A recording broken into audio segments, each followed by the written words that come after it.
The scent of smoke lingered in the air, even though the fire had been extinguished hours ago. The ruins of the old Pine Hollow mill smoldered under the moonlight, the charred wood creaking like it was still alive. I ran my fingers over the strange symbol etched into the scorched earth, a sigil, jagged and ancient, glowing faintly as if it held the fire within. My pulse quickened. This wasn't something any arsonist could have left behind. You shouldn't touch that.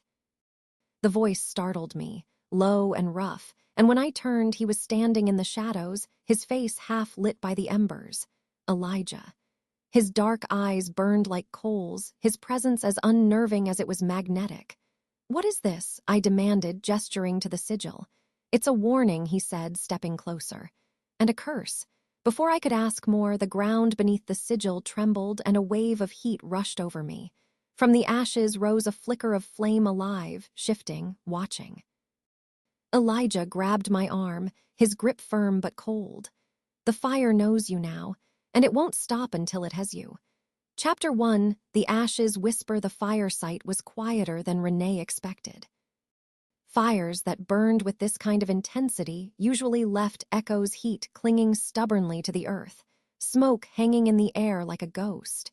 But the clearing in Pine Hollow felt unnervingly calm. Too calm. Her boots crunched softly against the blackened ground as she crouched near the edge of the scorched area. The line where the fire had stopped was unnaturally precise, like someone had cut the flames off with a blade. She swept her flashlight across the ashes, her breath clouding in the cool night air. "Nothing makes sense here," she muttered, brushing a strand of her dark hair out of her eyes. Her hands were steady, her tone sharp, but deep down, a faint unease gnawed at her. Renee had spent years chasing answers buried in debris and soot. She was good at her job, one of the best in her department. She'd seen wildfires that raged across hundreds of miles, house fires sparked by faulty wiring, and blazes set deliberately by hands too broken to know better. But this was something else entirely. She'd been called out to Pine Hollow after a series of unusual fires in the remote mountain town. The reports hinted at arson, but the details didn't add up. The flames burned hotter and faster than they should have, devouring whole sections of forest while leaving other areas untouched. And the symbols etched into the earth and seared into tree trunks were unlike anything she'd seen before. Renee pulled a notepad from her jacket pocket and sketched the largest sigil she could find, a jagged spiral surrounded by intersecting lines. It wasn't just a random pattern, it felt deliberate, almost ritualistic. The locals had been tight-lipped, but Renee wasn't here to trade in ghost stories. She dealt in facts, not folklore. As she stood to examine another symbol, a sudden gust of wind blew through the clearing, carrying the faint scent of charred wood and something else, something metallic like blood. Renee froze. Her flashlight flickered, then steadied. "Hello," she called out, her voice firm but edged with caution. The wind shifted again, and that's when she felt a change in the air, subtle but undeniable. The hairs on the back of her neck rose as an unearthly stillness settled over the clearing. And then she saw him. He appeared as if he'd stepped straight out of the fire. Tall, broad-shouldered, and impossibly steady, his golden eyes cut through the lingering smoke like twin beacons. He wasn't dressed for the cold, no jacket, no gloves, but he didn't seem to notice. The flames that had once raged here didn't seem to touch him. "You're in danger," he said, his deep voice as steady as the ground beneath her feet. Renee's heart kicked in her chest, but she didn't flinch. Years on the job had taught her to stand her ground, even when faced with the unexpected. "Who are you?" she demanded, her flashlight fixed on him. He glanced toward the darkened woods behind her, his jaw tightening. "Someone who doesn't have time to explain. Try me." Before he could respond, a low growl rippled through the air. Renee's fingers tightened around her flashlight as her gaze darted to the shadows. It wasn't a dog, no. It was too deep, too guttural for that. She'd heard bears growl before, but this was something else entirely. The man stepped closer, his movements swift but controlled. "You can't stay here," he said, his golden eyes locking onto hers. "They're already coming." Renee took a step back, instinct telling her to run, but she forced herself to hold her ground. What's coming? Another growl echoed through the clearing, this one closer. Her breath hitched as her flashlight caught movement in the trees, something massive and low to the ground. The golden-eyed man didn't wait for her to decide. He grabbed her arm, his grip firm but not painful. "You need to trust me," he said. Renee hesitated, every nerve in her body screaming to pull away, to fight back. But there was something in his voice, something that made her pause. He wasn't afraid. "Fine," she said finally, "but you better start talking." Without another word, he pulled her into the shadows, his movements as silent as the stillness around them. Renee didn't look back. She didn't have to. Whatever was out there was getting closer, and she had the sinking feeling that she'd just stepped into something far bigger than she'd anticipated. As the clearing disappeared behind them, Renee's flashlight flickered again, the beam catching the edges of another sigil carved into a tree trunk. The lines seemed to pulse faintly, almost like they were alive. The wind shifted once more, carrying a faint whisper that sent chills down her spine. This time, Renee didn't look back. Chapter 2, Heat of the Unknown. The morning light didn't erase the night's events. If anything, it sharpened them, like a magnifying glass over a flame. Renee sat in her motel room, staring at her notebook, its pages filled with half-drawn sigils and scattered observations. The neatness of her handwriting betrayed her usual clarity, but now her notes felt more like puzzle pieces, ones that didn't fit. Elijah.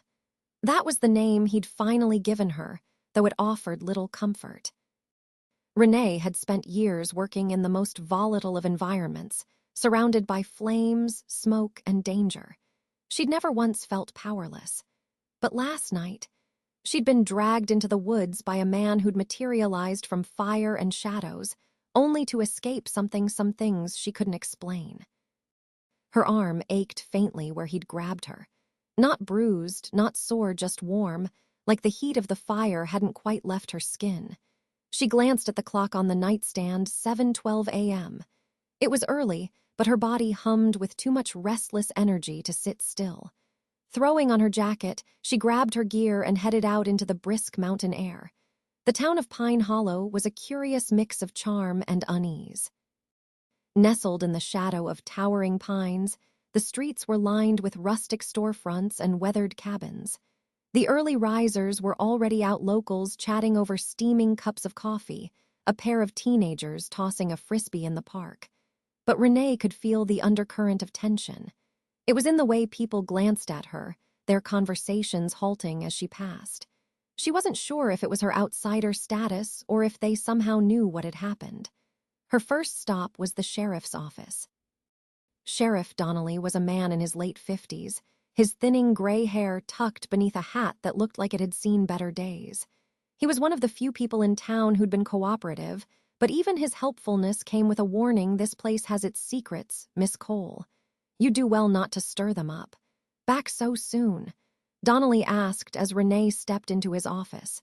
She set her notebook on his desk, flipping it open to a sketch of one of the sigils. "I need answers." The sheriff's brows furrowed as he leaned over the notebook, studying the symbols. "You're asking the wrong guy. Like I told you, I don't know anything about those." "And like I told you," Renee countered, her voice firm, "I don't believe you. Someone knows what these mean. These fires aren't natural, Sheriff. You know it as well as I do." Donnelly leaned back in his chair with a sigh, his eyes narrowing. "You think you're the first investigator to roll into town asking questions. The last guy didn't get far either. And if you're smart, you'll pack up and go before you end up in the same place." Renee's pulse quickened. The last guy, a fire marshal from upstate. This was a few years ago, back when the fires weren't as bad. He started poking around the same way you are, found something he shouldn't have. "And what happened to him?" Renee pressed. The sheriff's jaw tightened. "He left. That's all you need to know." She opened her mouth to argue, but the door to the office creaked open, cutting her off. A woman stepped inside, her presence commanding despite her unassuming appearance. She was tall and lean, her auburn hair pulled into a tight braid. Her eyes, bright and piercing, swept over Renee with unmistakable suspicion. Sheriff, the woman said, nodding briefly before turning her attention back to Renee. This must be the investigator I've heard about. Renee Cole, she said, extending a hand. The woman didn't take it. Naomi, she said curtly. I work with Donnelly. Renee glanced at the sheriff, whose expression had grown noticeably stiffer. Naomi's one of our community liaisons, he said carefully. Community liaison? Renee repeated, suspicion curling in her stomach. It means I know this town better than you ever will, Naomi said flatly. And I know when someone's sticking their nose where it doesn't belong. Renee didn't flinch under Naomi's sharp gaze. If you're trying to scare me off, it's not going to work. Naomi smirked, but it didn't reach her eyes. Good. Then maybe you'll listen when I tell you this Pine Hollow isn't like the places you've worked before. If you keep digging, you're going to find things you can't handle. And when that happens, you'll wish you'd taken the sheriff's advice. Renee stared her down, her mind racing. Who was Naomi, really? And why did she sound like she knew exactly what was happening in Pine Hollow? Before she could press further, Naomi turned on her heel and strode out of the office, leaving behind an air of unspoken tension.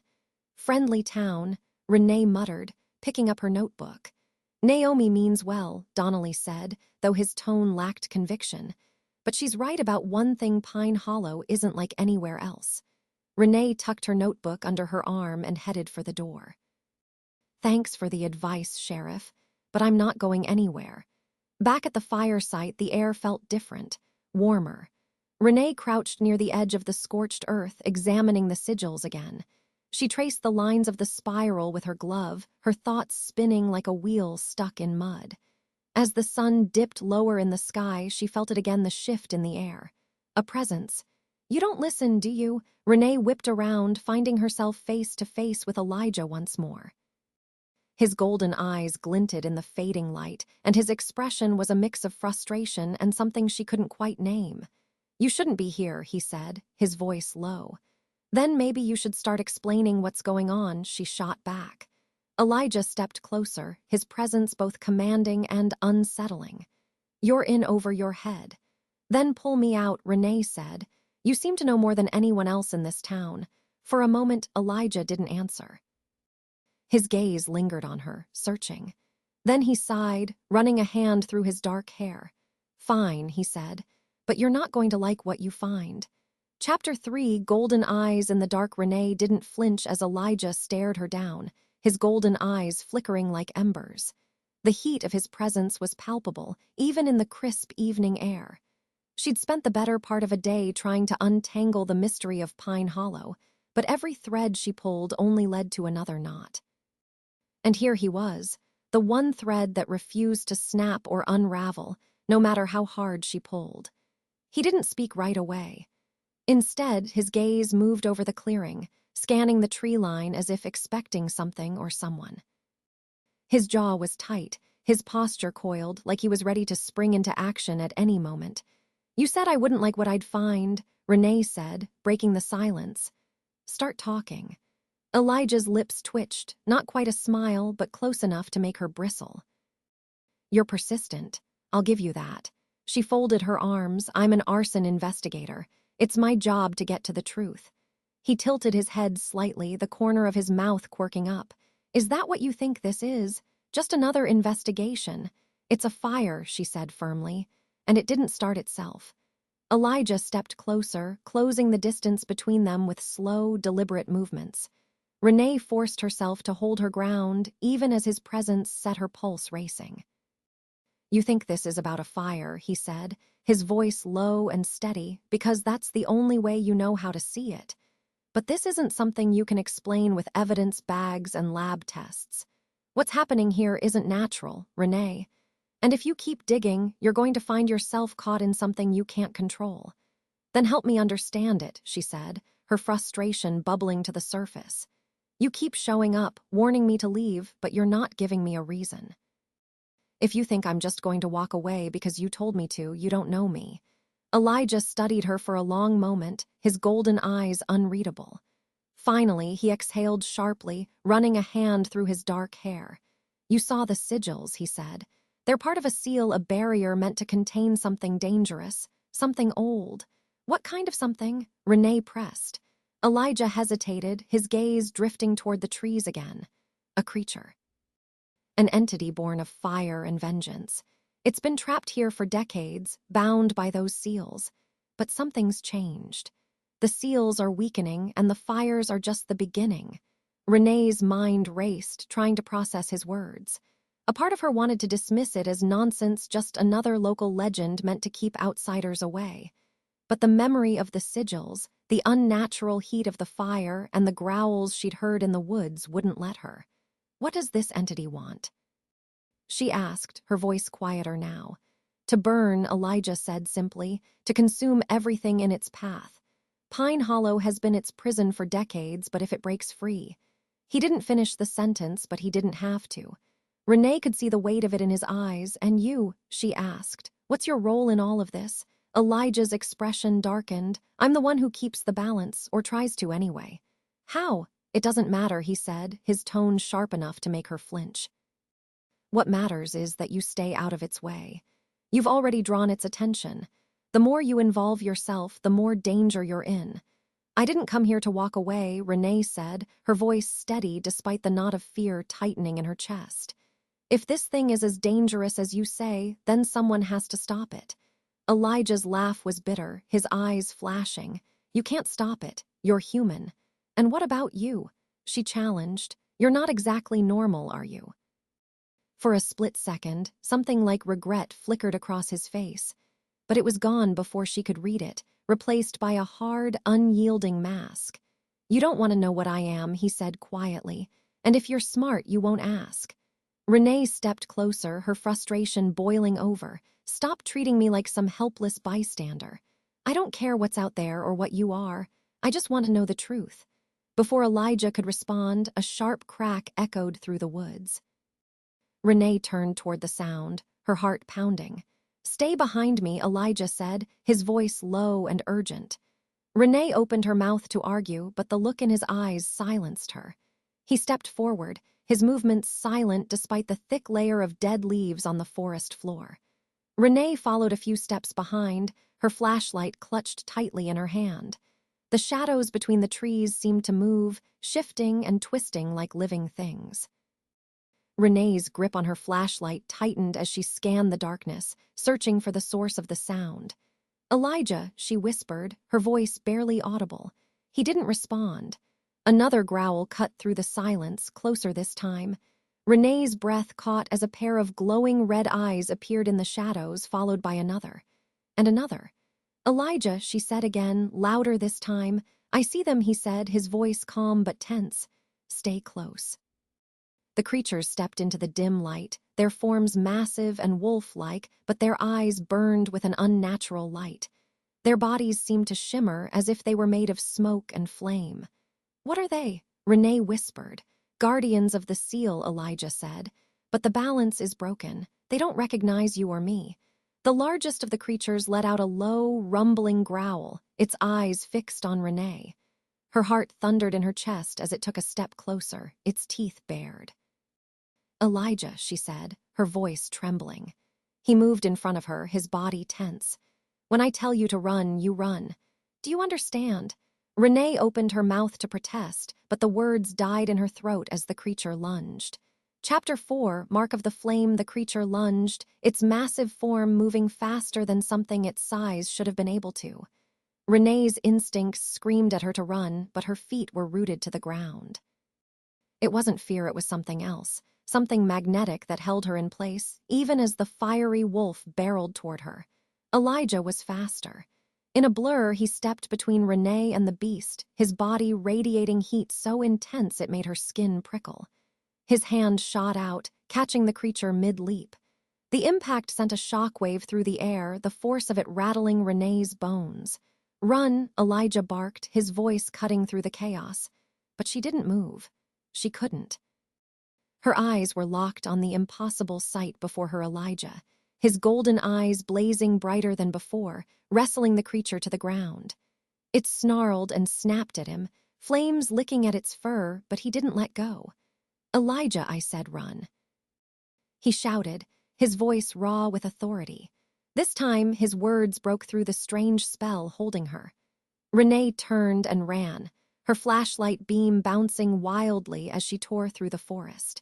The growls and snarls behind her grew fainter, but she didn't dare slow down. The trees blurred into dark streaks, her breath coming in ragged gasps. She didn't know how far she ran, only that she didn't stop until her legs gave out beneath her. She collapsed onto the forest floor, clutching at the ground as she fought to catch her breath. The air was cold against her flushed skin, but the heat in her arm just above her wrist was unbearable. She rolled onto her side, cradling her arm. The spot where Elijah had grabbed her the night before was burning, the heat radiating out in waves. She pushed up her jacket sleeve with trembling hands, her breath hitching when she saw what lay beneath. A mark. It wasn't a bruise or a burn, not exactly. The skin was unmarred, but the lines of a sigil, one of the symbols she'd seen at the fire site, glowed faintly against her skin. She stared at it, uncomprehending, as the faint heat pulsed in time with her heartbeat. "What the hell?" she whispered, her voice barely audible. The forest around her was silent now, unnaturally so. No growls, no footsteps, just the faint rustle of leaves in the breeze. She pulled her sleeve down, trying to ignore the mark's insistent heat as she stood. "Elijah," she murmured. He was still back there, fighting whatever that thing was. She should go back. She should help him. But even as the thought crossed her mind, she knew how useless it was. She'd seen the way he'd handled the creature effortless, as if he were born to fight it. Whatever he was, he didn't need her help. She needed answers. Renee's motel room felt colder than it had that morning. She locked the door behind her and leaned against it, her thoughts swirling like smoke in her head. She hadn't seen Elijah since she'd run. Had he survived? Was he still out there? And what were those creatures, those guardians he'd mentioned? She sank onto the edge of the bed, her head in her hands. None of it made sense. Fires that didn't burn like they should, sigils etched into the earth, creatures born of smoke and flame, and now this mark. The faint heat of it pulsed against her skin, a constant reminder of everything she didn't understand. She pulled out her notebook, flipping through the pages until she reached her sketches of the sigils. The one on her arm was there almost identical to the spiral she'd drawn at the fire site. Renee's phone buzzed, the sound startling her. She snatched it off the nightstand, glancing at the screen. A text from an unknown number. "Are you still alive?" Her fingers tightened around the phone. "Elijah," she muttered. She typed back quickly, "What happened back there? Where are you?" The reply came almost instantly. "Not safe to talk. Stay inside." Renee stared at the message, her frustration boiling over. She fired back, "You don't get to tell me what to do. I need answers." This time there was no reply. She tossed the phone onto the bed, running a hand through her hair. If Elijah wouldn't tell her the truth, she'd find it on her own. Her eyes drifted back to the notebook, to the sigils. Something about them tugged at her memory, a faint echo of something she'd read before. Her fingers hovered over her laptop. "The library," she murmured. Pine Hollow's library was small, tucked into the corner of the town square. Renee had stopped there briefly when she'd first arrived, but she hadn't stayed long. Now, it seemed like her best chance at piecing together the truth. The library smelled of old paper and pine wood, its shelves crammed with books that looked like they hadn't been touched in years. The librarian, a kind-faced woman in her 60s, glanced up as Renee entered. "Back again?" the woman asked with a smile. "Yeah," Renee said, trying to keep her tone casual. "I'm looking for anything on local legends or folklore." Maybe something about fire or symbols. The librarian's smile faltered, her expression flickering with something like unease. "That's an awfully specific request." Renee shrugged. "I like to know the history of the places I work." The woman hesitated, then nodded. "You might try the local archives in the back. Most of the folklore books are there. Just let me know if you need help." "Thanks," Renee said, heading for the back of the library. The archives were dimly lit, the shelves lined with faded books and crumbling papers. Renee ran her fingers along the spines, pulling out anything that looked remotely relevant. She flipped through pages of stories about haunted woods and vengeful spirits, but nothing concrete. Nothing that explained the sigils or the entity Elijah had mentioned. Until she found the journal. The leather-bound book was tucked between two dusty encyclopedias, its spine unmarked. Renee opened it carefully, the brittle pages crackling under her fingers.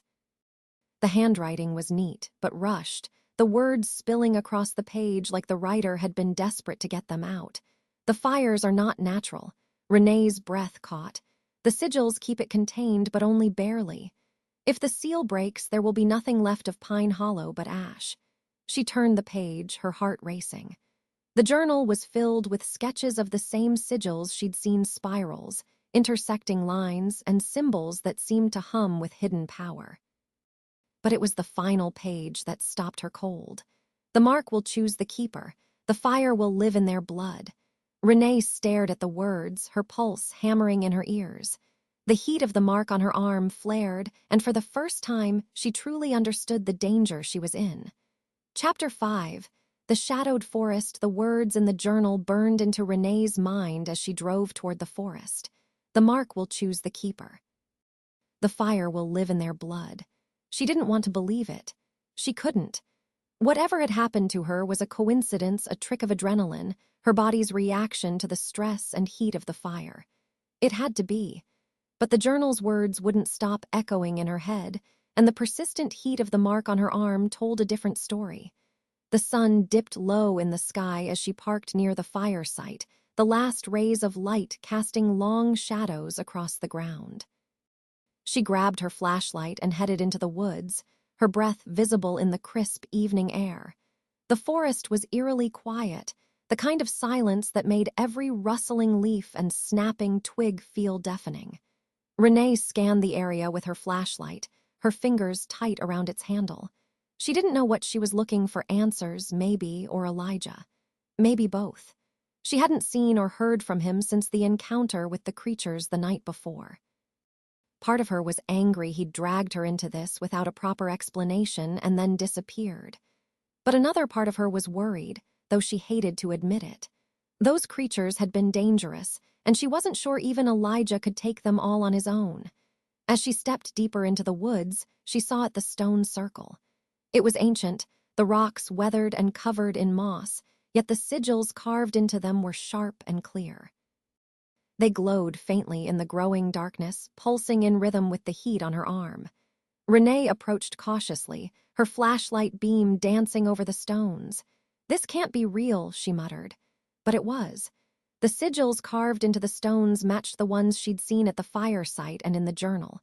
Spirals, intersecting lines, jagged shapes that seemed to hum with energy. She stepped into the circle, her boots crunching softly against the dried leaves. The air inside was warmer, almost humid, as if the fire that had burned here days ago hadn't entirely gone out. Her mark flared again, and she winced, clutching her arm. "You shouldn't be here." The voice made her spin around, her flashlight landing on a figure emerging from the shadows. "Elijah, you need to stop sneaking up on me," Renee snapped, lowering the flashlight. Elijah stepped into the circle, his golden eyes reflecting the faint glow of the sigils. He looked tired, his usually composed demeanor strained. His shirt was torn, and there was a faint smear of blood on his temple. "I told you to stay away," he said, his voice sharp. "And I told you I'm not walking away until I get answers," Renee shot back. She gestured to the stones around them. "What is this place? What are these symbols? What do they have to do with me?" Elijah's jaw tightened as he studied her. For a moment it looked like he wasn't going to answer. But then he sighed, running a hand through his dark hair. "This is part of the seal," he said. "One of the barriers keeping the entity contained. These sigils are its prison bars. Without them, it would burn everything in its path. And the mark on my arm," Renee asked, her voice quieter now. Elijah hesitated, his gaze flickering to her arm. "It means the fire chose you." "Chose me for what?" "To be its keeper," he said, his tone grim. "The mark links you to the fire and to the entity. It sees you now, feels you, and it will do everything it can to break free." Renee stared at him, her heart pounding. "You're saying I'm what, some kind of prison guard for an ancient fire demon?" It's more than that, Elijah said. The keeper isn't just connected to the seal, they're part of it. Without you, the barrier will fail. Renee's chest tightened. No, this can't be happening. I didn't ask for this. I know, Elijah said, his voice softening, but it doesn't matter. The mark chose you, and now you're part of this, whether you like it or not. She took a step back, her flashlight trembling in her hand. There has to be a way to get rid of it, to break the connection. Elijah's expression darkened. If there is, I don't know it. The only way to keep the entity contained is to maintain the seal, and that means keeping you alive. The weight of his words settled heavily on her shoulders. She wanted to scream, to argue, to deny everything he was saying. But deep down, she knew he was telling the truth. Her mark flared again, and this time she felt it not just the heat, but something else. A presence. It was faint, like a distant whisper, but it was there. Elijah, she said, her voice trembling. I think it's watching me. He stepped closer, his eyes narrowing. What do you mean? The mark, it's not just burning. It's like something's there, like it's waiting. Elijah's expression hardened. We need to get out of here. Before Renee could respond, the ground beneath them rumbled. The sigils on the stones flared brighter, their glow pulsating wildly. The air grew hotter, the oppressive heat pressing down on her like a weight. Elijah, what's happening? The seal's weakening, he said, grabbing her arm. We have to move. Now, the rumbling grew louder and the glow of the sigils turned blinding. Renee stumbled as Elijah pulled her out of the circle, her heart pounding in her chest. Behind them, the stones cracked, glowing fissures spreading across their surfaces. They ran, the heat and light of the circle fading as they plunged deeper into the forest. Renee's lungs burned, her legs aching with every step, but she didn't stop. When they finally reached the edge of the woods, Elijah slowed, his grip on her arm steadying her as she doubled over, gasping for breath. What the hell was that? Renee demanded, her voice raw. The entity's testing the seal, Elijah said grimly. It knows you're here now, and it's not going to stop until it breaks free. Chapter 6, Elijah's Secret. Renee didn't sleep that night. She sat in the motel's small armchair, her legs tucked under her, staring out the window at the darkened woods beyond the parking lot. The hum of the heater was the only sound in the room, but she couldn't shake the memory of the rumbling earth, the blinding light of the sigils, and the oppressive heat that had nearly swallowed her whole. Her arm still burned faintly where the mark glowed beneath her skin, though it was hidden under the sleeve of her sweatshirt. No amount of water or cold compress had dulled the sensation, and she knew it wasn't a physical burn. It was something deeper, something alive. Elijah's words echoed in her head, the fire chose you. A knock on the door shattered the silence. Renee's heart leapt, her body tensing instinctively. She grabbed the flashlight she'd left on the bedside table and approached the door cautiously. Who is it? She called, her voice steadier than she felt. It's me, Elijah's voice came through, low and calm. She hesitated, her hand hovering over the lock. Every instinct screamed at her not to trust him, but he was the only one who seemed to know what was happening. With a deep breath, she unlocked the door and pulled it open. Elijah stood in the doorway, his golden eyes catching the dim light of the room. He looked tired, his shoulders slightly slumped, but his presence was as steady and commanding as ever. Can I come in? He asked. Renee stepped aside, letting him enter. He closed the door behind him and leaned against it, his gaze sweeping the room before settling on her. You're still here, he said. Where else would I be? Renee shot back, crossing her arms. You think I'm just going to leave after everything that's happened? Elijah didn't respond right away. Instead, he moved to the window, pulling the curtain back slightly to peer outside. His movements were deliberate, his body tense like he was expecting something or someone to show up. Are they out there? Renee asked, her voice softer now. The Guardians? No, Elijah said, letting the curtain fall back into place. Not yet. Renee frowned. What are they exactly? You said they're part of the seal, but that doesn't explain why they attacked us. They're bound to the entity, Elijah said, turning to face her. They're supposed to protect the seal, but they've been corrupted. The entity's influence has twisted them.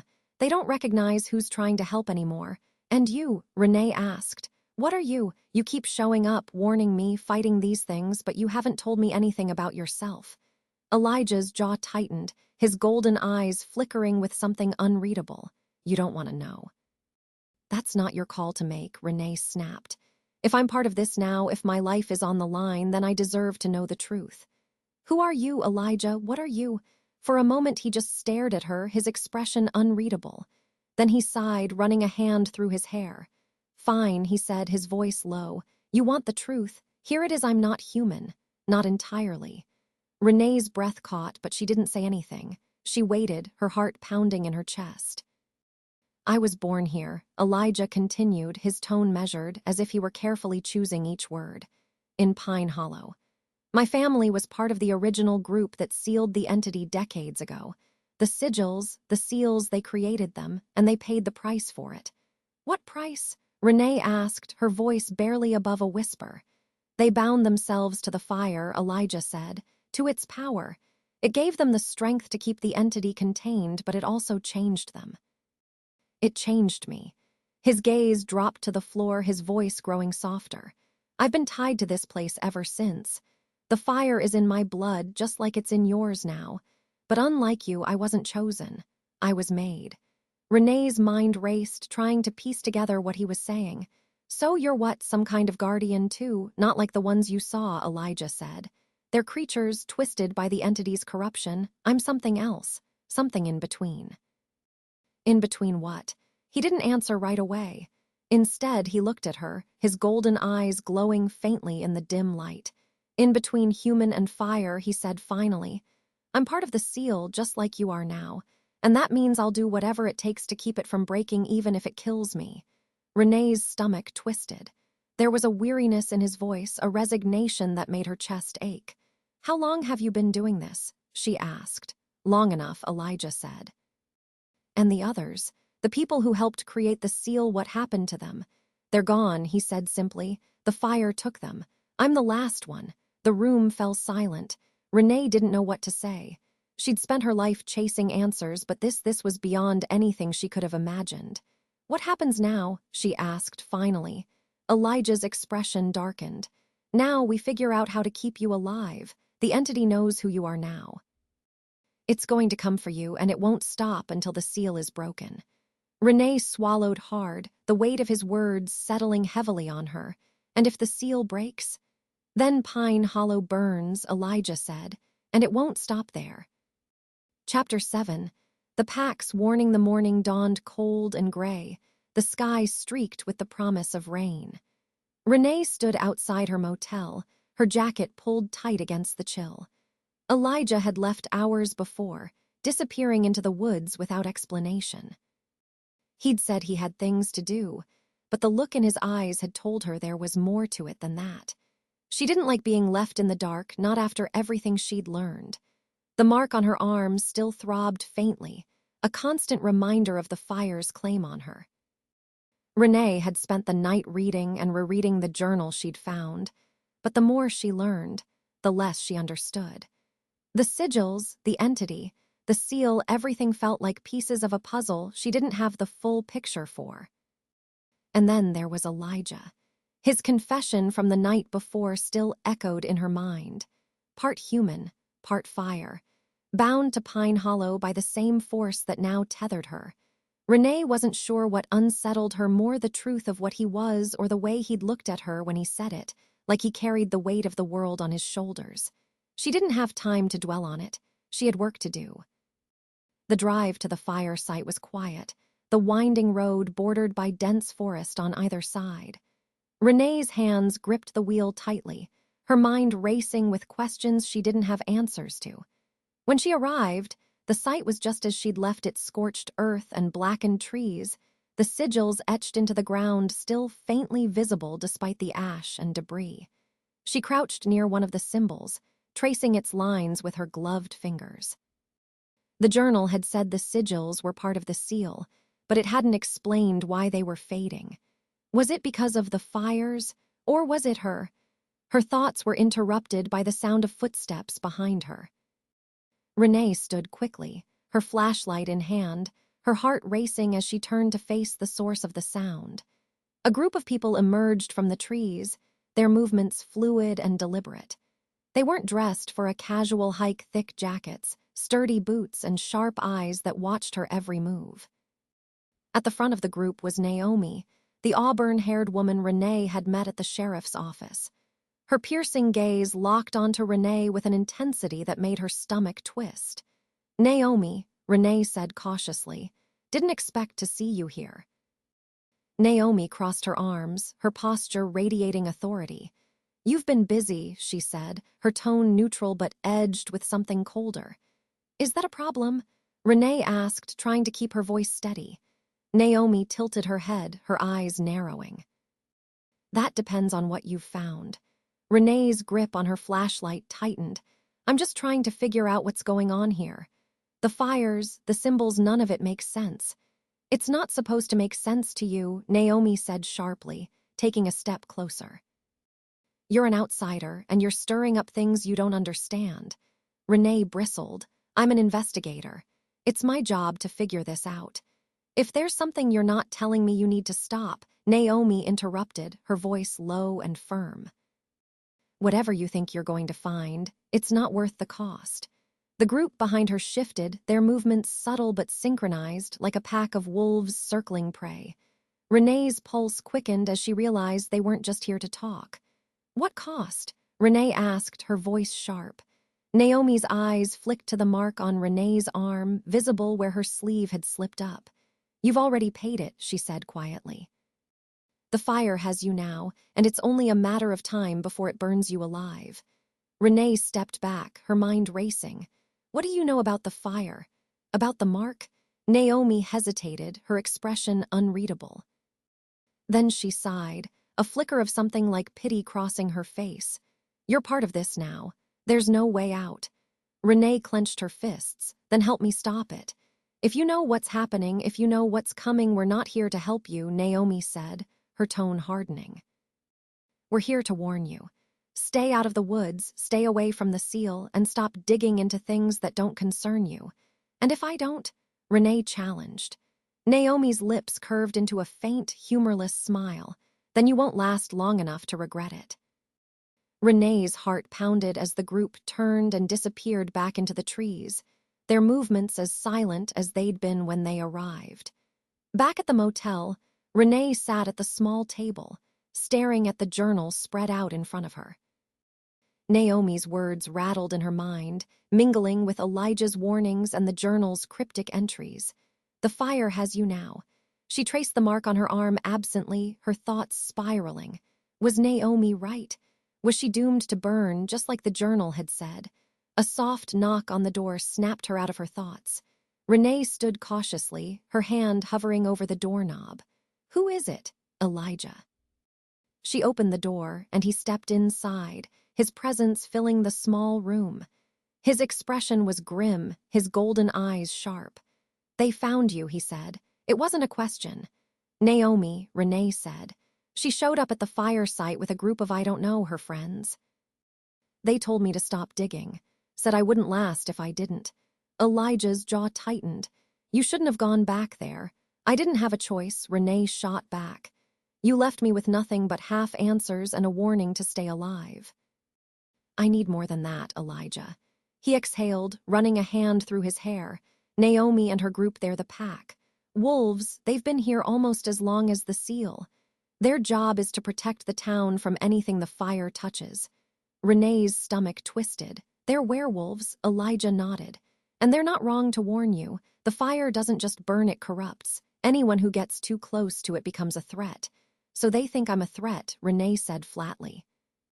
"You are," Elijah said, his voice soft but firm, "but I'm not going to let them hurt you. As long as I'm here, you're under my protection." His words sent a strange mix of relief and unease through her. She wanted to trust him, but the world she'd stepped into was too dangerous, too unpredictable.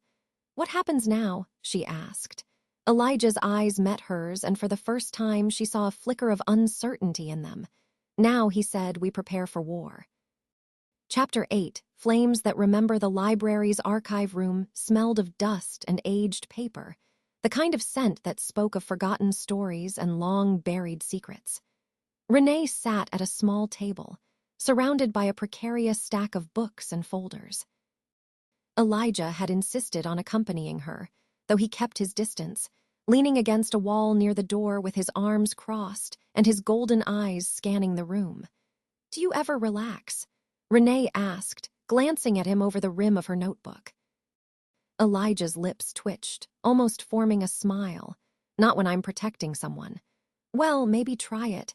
You're making the librarian nervous," Renee said, gesturing toward the older woman behind the front desk. She'd been peeking at Elijah every few minutes, her gaze lingering on him a little too long for comfort. Elijah didn't reply. Instead, he shifted his attention to the large window across the room, his posture stiffening as he watched the tree line in the distance. Renee sighed and turned back to her work. The books and documents she'd found weren't exactly easy reading. Most of them were old town records, journals, and folklore collections that referenced Pine Hollow's strange history in vague, almost poetic terms. But every so often, she found a clue that made her pulse quicken. The fire, the seal, the sigils. It was all there, buried in fragments and cryptic accounts, but the pieces still didn't fit together. She opened another book, its leather cover cracked and worn, and flipped through its yellowed pages. Her eyes skimmed over the text until a single phrase stopped her cold. "The night of the inferno." Renee straightened in her chair, her pulse quickening. She read on, her fingers tightening on the edge of the book.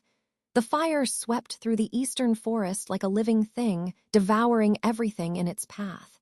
It was no ordinary blaze. Witnesses claimed to see shapes in the flames, creatures of smoke and shadow that moved with purpose, their eyes burning red as coals. The fire raged for 3 days before it was finally contained, but the cost was great. Lives were lost. Homes were destroyed. And the seal. Her breath hitched as she turned the page, only to find the next section had been torn out. "Damn it," she muttered, slamming the book shut. Elijah's gaze snapped to her. "What is it?" Renee pushed the book across the table toward him. "It's a first-hand account of some massive fire years ago. They called it the Night of the Inferno.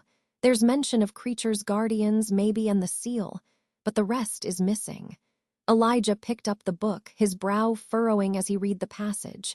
"This lines up with what I've been told," he said. "The seal's first real test happened during that fire. It was weakened but not broken. The guardians held the line." "Barely," Renee said, leaning back in her chair. Whatever happened back then, it wasn't enough to stop this thing permanently.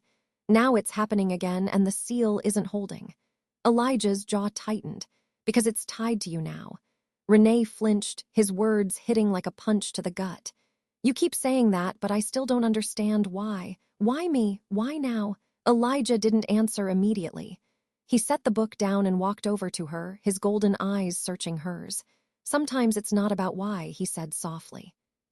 "Sometimes it's just about what you do with what's been given to you." Renee scoffed, shaking her head. "Easy for you to say. You've been dealing with this your whole life." "I've had what?" "A few days to figure out how to be a human fire extinguisher." A faint smirk tugged at Elijah's lips. "That's one way to put it." Before Renee could reply, the faint sound of footsteps echoed through the archive room. She turned, her body tensing as Naomi stepped into view. "You're still here," Naomi said, her voice cool but not unkind. Renee stood, her hands resting on the table. "I could say the same about you." Naomi's gaze flicked to Elijah, then back to Renee. "We need to talk," she said. Elijah moved closer to Renee, his posture protective. "Whatever you have to say it here." Naomi sighed, running a hand through her auburn hair. "You're making a mistake, both of you. The more you dig into this, the more dangerous it becomes. You don't understand what you're dealing with." "That's why we're here," Renee said sharply. "To figure it out." Naomi shook her head. "You think knowledge is going to save you. It won't. The fire doesn't care what you know or how prepared you think you are. It consumes everything in its path. You've seen what it can do. You've felt it." Renee's arm throbbed faintly and she clenched her fists. "I don't have a choice. The fire chose me, remember?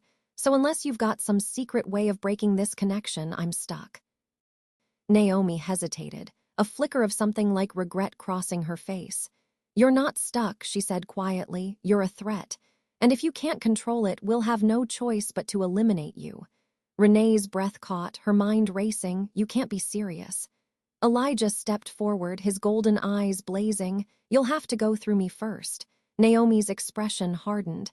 I don't want it to come to that. None of us do, but we have to protect the town. That's our job. Renee's heart pounded. She could feel the tension in the air, thick and suffocating. So what now? She asked. Are you going to keep threatening me, or are you actually going to help? Naomi's jaw tightened. I'll give you this, she said. There's an old mine near the eastern edge of the forest. It's connected to the fire somehow, though no one knows exactly how. If you want answers, that's where you'll find them. Renee narrowed her eyes. Why are you telling me this? Because you're not the only one the fire wants, Naomi said. And if you're willing to risk everything, you might as well start there. Without another word, Naomi turned and walked out of the archive room, leaving Renee and Elijah alone. Later, as they drove back to the motel, Renee stared out the window, her thoughts swirling. The mine, the fire, the sigils. Every piece of the puzzle felt like it was leading her closer to something she wasn't sure she wanted to face. You don't have to do this, Elijah said, breaking the silence. Yes, I do, Renee said firmly. If the mine has answers, I'm going to find them. I can't keep waiting for someone else to save me. Elijah glanced at her, his expression unreadable. Just promise me one thing. What's that? Don't go alone, he said, his voice soft but serious. Renee met his gaze, her heart pounding. I won't. Chapter 9, Bonds Forged in Fire. The mine was a dark scar on the eastern edge of the forest, its entrance shrouded by heavy undergrowth and the skeletal remains of old machinery. Renee parked the truck at the edge of the overgrown access road, the headlights casting long, eerie shadows against the trees. Elijah stood beside her, his golden eyes scanning the darkness ahead. He hadn't spoken much during the drive, but his tension was palpable. She'd caught him glancing at her a few times, his jaw tightening as if he wanted to say something but couldn't bring himself to. Renee switched off the engine and opened the door, grabbing her flashlight from the dashboard. The night air was cold and damp, and the faint scent of pine mingled with something metallic, iron, maybe, or rust.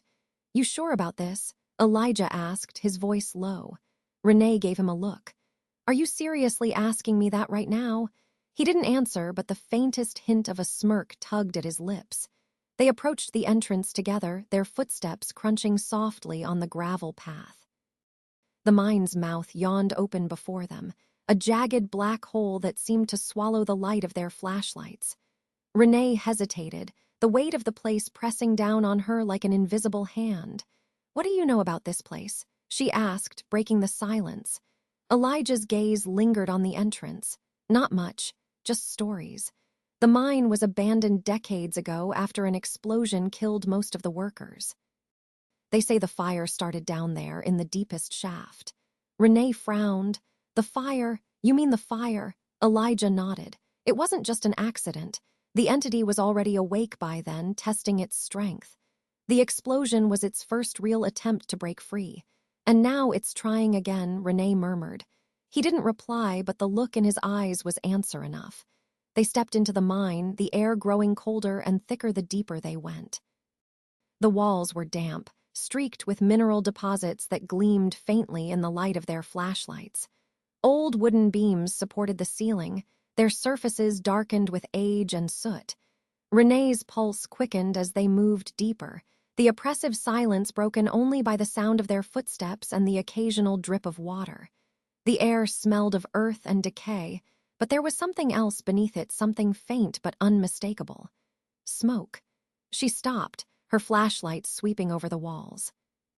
Do you smell that? Elijah nodded, his expression grim. It's close.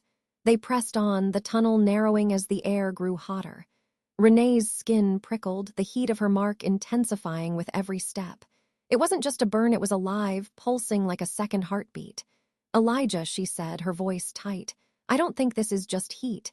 It feels like it's pulling you, he finished, his tone sharp. She nodded, swallowing hard. What does that mean? It means the fire knows you're here, he said, and it wants you. The tunnel opened into a cavern, its walls glistening with moisture and streaked with blackened marks. At the center of the cavern was a massive sigil carved into the stone floor, its lines jagged and uneven. The symbol pulsed faintly, glowing a dull red like embers buried in ash. Renee's breath hitched as she stepped closer, the heat from the mark on her arm flaring in response. She knelt near the edge of the sigil, her flashlight beams sweeping over its surface. The lines weren't just carved, they were burned, the edges scorched black. This is part of the seal, she said, her voice barely above a whisper. Elijah stood behind her, his gaze fixed on the sigil. It's broken, he said. The lines are incomplete. That's why the entity's growing stronger. Renee traced the edge of the sigil with her fingers, her mark throbbing in time with the faint glow. If we repair it, will it stop the fires? It'll slow them down, Elijah said. But it won't stop them. Not completely. The entity's too strong now. The seal is just buying us time. Time for what? Elijah hesitated, his gaze darkening. To figure out how to destroy it. Renee's chest tightened. And if we can't, then we lose, he said simply. The weight of his words settled heavily on her shoulders. She looked up at him, searching his face for some glimmer of hope, but found none. Elijah, she said softly, you've been doing this for years. You've seen what it can do. How do you keep going? For the first time, his confident mask cracked. He looked away, his jaw tightening. Because I don't have a choice, he said. This is what I am, what I was made for. Renee stood, her gaze never leaving him. But you're not alone anymore. He looked at her, something unspoken flickering in his golden eyes. You don't understand what you're saying, he said, his voice rough. This isn't something you can just fight your way through. It's going to change you, Renee. It already is. She stepped closer, her heart pounding. Maybe it is. But I can't do this alone, and neither can you. Whatever this is, we're in it together now.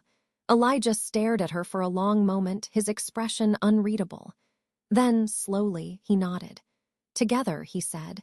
The air in the cavern shifted suddenly, the faint glow of the sigil intensifying. Renee stumbled back as the ground beneath her feet began to tremble.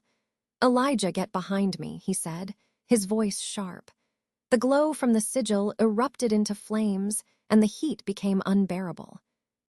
A figure began to take shape in the fire, a creature of smoke and flame, its eyes burning red as coals. The entity. Renee's mark flared, the pain searing up her arm as the creature's gaze locked onto her. Elijah, she whispered, her voice trembling. I've got you, he said, stepping in front of her. No matter what happens, stay close. The entity let out a low, guttural growl, its fiery form surging forward. And then the fight began. Chapter 10. When shadows stir, the heat of the entity's presence pressed against Renee like a physical force, stealing the air from her lungs. Its fiery form loomed in the center of the cavern, flames licking at the jagged edges of the sigil. The creature's body was a swirling mass of smoke and ember, but its eyes, deep, burning red, were horrifyingly human. Elijah, Renee said, her voice barely a whisper. Stay back, he ordered, his golden eyes glowing fiercely. Elijah stepped forward, his movements fluid and deliberate. The air around him shifted, growing hotter as faint wisps of flame began to coil around his hands. Renee's breath caught as she realized the truth of what he'd told her. He wasn't just tied to the fire, he was fire, or some part of him was. The entity snarled, its voice a deep rumble that reverberated through the cavern. The sound sent a shiver down Renee's spine, but Elijah didn't flinch. You're not breaking through, Elijah said, his voice low and commanding. Not tonight. The entity lunged. The cavern erupted in light and heat as Elijah met the attack head-on. Flames collided in a violent explosion, the force of it sending Renee stumbling back. She pressed herself against the cavern wall, her arms shielding her face as sparks rained down around her. Through the chaos, she watched Elijah move with an otherworldly grace, his body weaving through the entity's fiery onslaught. His strikes were precise, each one sending shockwaves through the cavern. But the entity was relentless, its form shifting and reforming as if it were made of liquid fire. Renee's mark flared painfully, the heat searing through her veins. She clutched her arm, gritting her teeth as the sensation grew stronger. It wasn't just pain, it was connection. She could feel the entity, its anger and hunger like a storm raging inside her. "Elijah," she shouted, her voice cracking. He turned, his golden eyes locking onto hers for a brief moment. That was all the entity needed. With a roar, it surged past him, its fiery body racing toward Renee. She barely had time to react. The heat was overwhelming, the air crackling with energy as the creature closed the distance between them. She stumbled back, her flashlight clattering to the ground, the cavern illuminated only by the entity's burning light. "Renee," Elijah's voice was raw with panic. The mark on her arm burned white-hot as the entity reached her, its fiery form towering over her. Time seemed to slow, her heart pounding in her ears as she stared into its burning eyes. And then something unexpected happened. The flames didn't consume her. Instead, they stopped, swirling around her like a living thing. The mark on her arm flared brighter, the heat spreading through her body, but it didn't feel like pain anymore. It felt like power. The entity recoiled, its form flickering as if in confusion. "What the hell?" Renee whispered, her voice trembling. Elijah was at her side in an instant, his hand gripping her shoulder. "Renee, listen to me. You need to focus. Don't let it in." "What's happening?" she asked, panic creeping into her voice. "It's trying to bond with you," Elijah said. "It's testing you, seeing how strong you are. If you give in, it'll use you to break the seal." I don't. Renee's words were cut off as a wave of heat surged through her, the connection between her and the entity growing stronger. She could feel its power, its rage, its endless desire to burn. "Renee," Elijah's voice snapped her back to reality. She forced herself to focus, to push against the connection instead of letting it overwhelm her. The entity snarled, its form shifting violently as if it could feel her resistance. "Elijah," she said through gritted teeth, "what do I do?" "Hold on to yourself," he said, his voice steady despite the tension in his posture. "Don't let it take control. You're stronger than it is." Renee's hands clenched into fists, her body trembling as she fought against the entity's pull. The heat of her mark pulsed in time with her heartbeat, the fire inside her raging like a storm. But she didn't give in. With a final burst of strength, she pushed back against the connection, breaking it.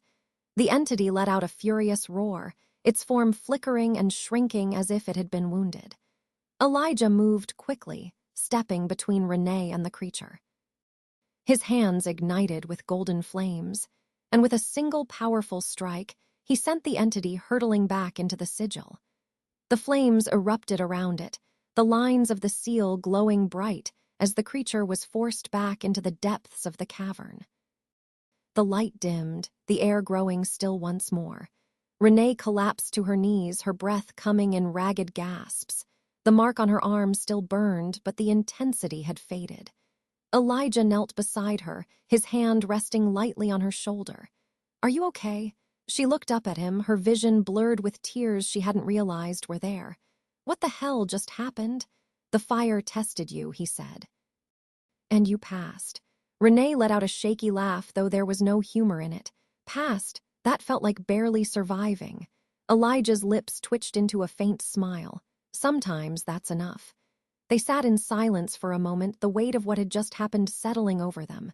Renee's hands trembled as she stared at the sigil, its faint glow the only sign of the battle they'd just fought. "Elijah," she said quietly, "this isn't going to stop, is it?" He shook his head. "No, the seal is too weak. It's only a matter of time before the entity tries again." Renee swallowed hard, her gaze meeting his. "Then we need to figure out how to stop it. For good." Elijah's golden eyes softened, a flicker of something like pride in his expression. "We will," he said, "together." For the first time since this nightmare had begun, Renee felt a glimmer of hope. It was fragile, like the faint glow of the sigil, but it was there, and she wasn't giving up. Chapter 11. The Keeper's Curse. Renee sat on the motel bed, her arms stretched out in front of her, the sleeve of her sweatshirt pushed up to reveal the mark. The jagged lines glowed faintly in the dim light of the room, pulsing in time with her heartbeat. She traced them with her fingers, trying to make sense of the strange, burning connection she'd felt in the mine. Across the room, Elijah stood leaning against the wall, his arms crossed and his expression grim. His golden eyes hadn't left her since they'd returned from the mine, as if he were waiting for something to happen. "It's not going to kill me," Renee said, breaking the silence. Elijah raised an eyebrow. "How do you know?" She let out a soft, bitter laugh. "Because if it was, it would have done it already. Whatever this thing is, it doesn't want me dead. It wants me to what? Be its keeper, its jailer." Elijah's jaw tightened, but he didn't respond right away.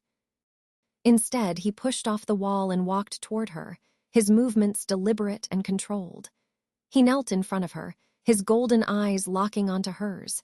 "It's not just about the fire wanting you alive," he said quietly. "It's about what it's doing to you. The longer this connection exists, the more it's going to change you." "Change me how?" Renee asked, her voice trembling despite her best efforts to keep it steady. Elijah hesitated, his gaze dropping to her arm. "The fire isn't just inside you. It's becoming part of you. It's in your blood, your thoughts, your emotions. You've already felt it, haven't you? That pull, that desire to let it in." Renee thought back to the mine, to the way the flames had swirled around her like a living thing. She hadn't just felt the fire's presence, she'd wanted it. The memory made her stomach churn. "I fought it," she said, her voice barely above a whisper. "And you'll have to keep fighting it," Elijah said. "Every day, every moment. Because if you don't." He didn't finish the sentence, but she didn't need him to.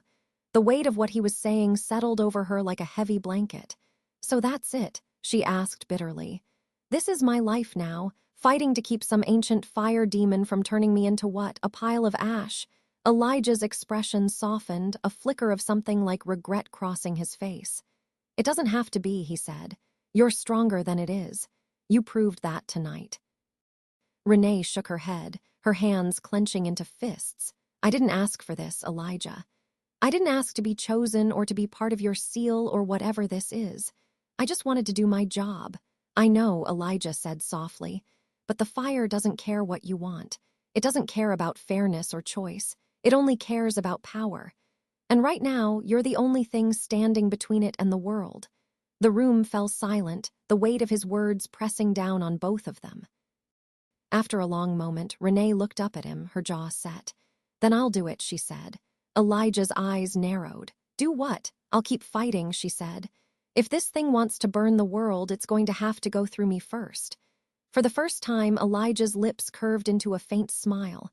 "You're stubborn," he said. "You have no idea," Renee replied. Later that night, Renee couldn't sleep. She lay in bed, staring at the ceiling as the faint glow of the mark illuminated the room. Her mind raced with thoughts of the entity, the seal, and the mine. But beneath it all was a deeper fear, one she hadn't voiced, not even to Elijah. What if she wasn't strong enough? What if the fire consumed her? She sat up, throwing off the blankets. The room felt stifling, the air thick and heavy. She grabbed her jacket and stepped outside, the cool night air a welcome relief against her flushed skin. The motel parking lot was empty, the only sound the faint rustle of leaves in the breeze. Renee leaned against the hood of her truck, staring up at the sky. The stars were bright, their light sharp and cold, but they did little to soothe the unease curling in her chest. She didn't hear Elijah approach until he was standing beside her, his presence as steady and grounding as ever. "Couldn't sleep?" he asked. Renee shook her head. "Too much going on up here," she said, tapping her temple. Elijah leaned against the truck beside her, his golden eyes fixed on the horizon. "I know the feeling." They stood in silence for a moment, the weight of the night settling between them. "Do you ever think about leaving?" Renee asked suddenly. Elijah glanced at her, his expression unreadable. "Leaving Pine Hollow?" "Yeah," she said, "leaving this place, the fire, all of it, just walking away." Elijah's gaze returned to the horizon. "I used to," he admitted, "a long time ago, but this is my home. And whether I like it or not, it's my responsibility to protect it." Renee looked down at her hands, her fingers brushing against the faint glow of the mark. I don't know if I can do this, she said quietly. Yes, you do, Elijah said, his voice firm but kind. You've already proven you can. You're stronger than you think, Renee. She looked up at him, her chest tightening. You keep saying that, but what if I'm not? What if I screw this up and the fire you won't? Elijah interrupted, his golden eyes meeting hers. Because I won't let you. There was something in his voice, a quiet, unwavering certainty that made her believe him, even if only for a moment. Thanks, she said softly. Elijah nodded, a faint smile tugging at his lips. Get some rest, he said. Tomorrow we figure out our next move. Renee watched as he walked away, his silhouette disappearing into the shadows. For the first time that night, she felt a flicker of hope. It wasn't much, but it was enough. Chapter 12. Breaking the seal, the forest was quiet, the kind of stillness that pressed down on Renee's shoulders like a weight. She and Elijah moved cautiously through the trees, the undergrowth crunching softly beneath their boots. The sky above was a muted gray, clouds hanging low enough to smother the faintest hint of sunlight. Renee carried a small pack slung over her shoulder, its contents carefully selected from what little equipment she'd managed to gather. Flashlights, rope, water, and a worn map of Pine Hollow's woods that the sheriff had begrudgingly let her copy. Elijah walked ahead, his movements silent despite the thick carpet of leaves. His golden eyes flicked from shadow to shadow, every sense on high alert. You're sure about this? Renee asked, her voice low. Elijah glanced back at her. No, he admitted. But if Naomi's right and the mine isn't the only weak spot, then we need to find the others before it's too late. The mine's sigil had been just one part of the seal. Naomi had warned them that the other sigils hidden throughout the forest were weakening, too. If even one of them broke completely, the entity would have enough power to escape. We should have brought her with us, Renee said, stepping over a fallen log. Naomi, Elijah shook his head. She wouldn't come. The pack protects the town, not the seal. As far as she's concerned, this is our problem. Seems like everyone thinks that, Renee muttered. Elijah's lips twitched, though it wasn't quite a smile. They're not wrong, it is our problem. You're the keeper now, and I'm bound to the seal. That makes us the only ones who can stop this. Yeah, no pressure or anything, Renee said dryly. They walked in silence for a while, the forest growing denser around them. The trees here were older, their gnarled branches twisting together to form a canopy that blocked out most of the light. Renee's mark throbbed faintly, the heat growing stronger with every step. We're close, she said, her voice tight. Elijah slowed, his gaze sweeping the trees ahead. I feel it too. The sigil came into view suddenly, carved into the base of an ancient oak. The lines were deep and precise, but the edges were crumbling, the faint glow that once radiated from them now barely visible. The ground around the tree was scorched, the blackened earth spreading out in jagged lines like cracks in a pane of glass. Renee knelt beside the sigil, her flashlight casting harsh shadows over the uneven ground. It's almost gone, she said, running her fingers over the faded lines. Elijah crouched beside her, his expression grim. It's not just fading, it's breaking. Look. He pointed to a section of the sigil where the lines had been severed, the wood beneath them splintered and charred. The damage looked deliberate, like something or someone had clawed at it. Is this the entity's doing? Renee asked, her chest tightening. Maybe, Elijah said, or maybe it's the Guardians. They're tied to the seal, but if the entity's corruption has reached them. He didn't finish the thought, but Renee didn't need him to. She'd seen the Guardians up close, their smoke and flame forms twisted and unrecognizable. If they were working against the seal now, things were worse than she'd thought. What do we do? She asked, looking up at him. Elijah's jaw tightened. We try to repair it. Repair it? Renee frowned. How? It's not like we have a magical sigil repair kit lying around. Elijah stood, his golden eyes scanning the area. The seals were created with fire, he said. And fire's the only thing that can fix them. Renee stared at him, the weight of his words sinking in. You mean me? Elijah nodded. The fire chose you, Renee. That means you can use it if you're willing to try. Her stomach twisted. The memory of the entity's pull in the mine was still fresh, the way it had felt like her body was being consumed from the inside out. She didn't want to feel that again, but she didn't have a choice. Renee stood, wiping her hands on her jeans. "Okay," she said, her voice steady despite the fear gnawing at her. "What do I do?" Elijah stepped closer, his gaze holding hers. "You focus on the mark," he said, "on the fire inside you. You let it rise, but you don't let it take control. You're stronger than it is." "You keep saying that," Renee muttered. "Because it's true," Elijah said. "Now focus." She closed her eyes, her hand brushing against the mark on her arm. The heat flared immediately, spreading through her body like a wave. It wasn't pain, exactly, it was power, raw and untamed. The sigil pulsed faintly, as if responding to her presence. Renee took a deep breath, letting the fire rise, feeling it flow through her veins. Her hands tingled, and when she opened her eyes, she saw faint wisps of flame curling around her fingers. "Good," Elijah said. "Now direct it." "How?" Renee asked, her voice tight. "Just feel it," he said. "The fire knows what it needs to do. Trust it." She knelt beside the sigil, her hands hovering over the broken lines. The flames around her fingers grew brighter, hotter, and for a moment she thought she might lose control. But she didn't. She held on, focusing the fire into a thin stream of light that traced the lines of the sigil.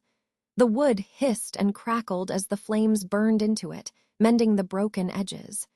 The faint glow of the sigil grew stronger, spreading outward until the entire symbol was lit with a warm, golden light. When it was done, the flames around her hands vanished, leaving behind only a faint warmth. Renee sat back, her chest heaving as she stared at the restored sigil. "You did it," Elijah said, his voice filled with quiet awe. Renee looked up at him, her face pale but determined. "One down," she said. "How many more to go?" Elijah's expression darkened. "At least 4, he said, "and we're running out of time." Chapter 13, the fire within the fire hadn't left her. Even after the sigil was repaired and the flames around her hands had vanished, Renee could still feel it, burning just beneath the surface. It was alive, coiling in her chest like a living thing, its heat pulsing in time with her heartbeat. She flexed her fingers, half expecting flames to erupt again, but they didn't. "You're quiet," Elijah said as they made their way back through the forest, his golden eyes flicking toward her. "I'm thinking," Renee replied, her voice tight. "About what?" She hesitated, her steps slowing. The truth felt too raw to admit, even to him. How could she explain the way the fire had felt not just powerful, but tempting? In that moment, as she'd repaired the sigil, it had been easy to let it in. Too easy. "It's nothing," she said finally. Elijah stopped, turning to face her. "It's not nothing," he said, his tone gentle but firm. "You're scared." Renee bristled, folding her arms. "I'm not scared." "Yes, you are," Elijah said, "and it's okay to be. What happened back there, it's not something you just shake off." She sighed, the tension in her shoulders easing slightly. "It's not just that," she admitted. "When I was fixing the sigil, I could feel the fire. Like it wasn't just a part of me, it was me." Elijah's jaw tightened. "That's the connection," he said. "The fire wants you to think it's part of you, that it belongs. That's how it gets in." "And what if it's right?" Renee asked, her voice cracking. "What if I'm not strong enough to keep it out?" Elijah stepped closer, his golden eyes steady and unyielding. "You are," he said. "You proved that in the mine." And again with the sigil. "The fire is strong, but it's not stronger than you." Renee looked away, her throat tight. She wanted to believe him, but the doubt lingered, gnawing at the edges of her resolve. "Elijah," she said quietly, "what happens if I lose control?" He didn't answer right away. When he did, his voice was low and serious. "Then I stop you." Her stomach twisted, but she nodded. "Okay." The next sigil was farther into the forest, hidden in a rocky clearing near a dried-up creek bed. The air was cooler here, the shadows deeper, but the oppressive presence of the fire was unmistakable. Renee could feel it before they even reached the clearing, a faint heat that grew stronger with every step. When they arrived, the sigil was worse than the last one. The lines carved into the stone were almost completely eroded, the glow so faint it was barely visible.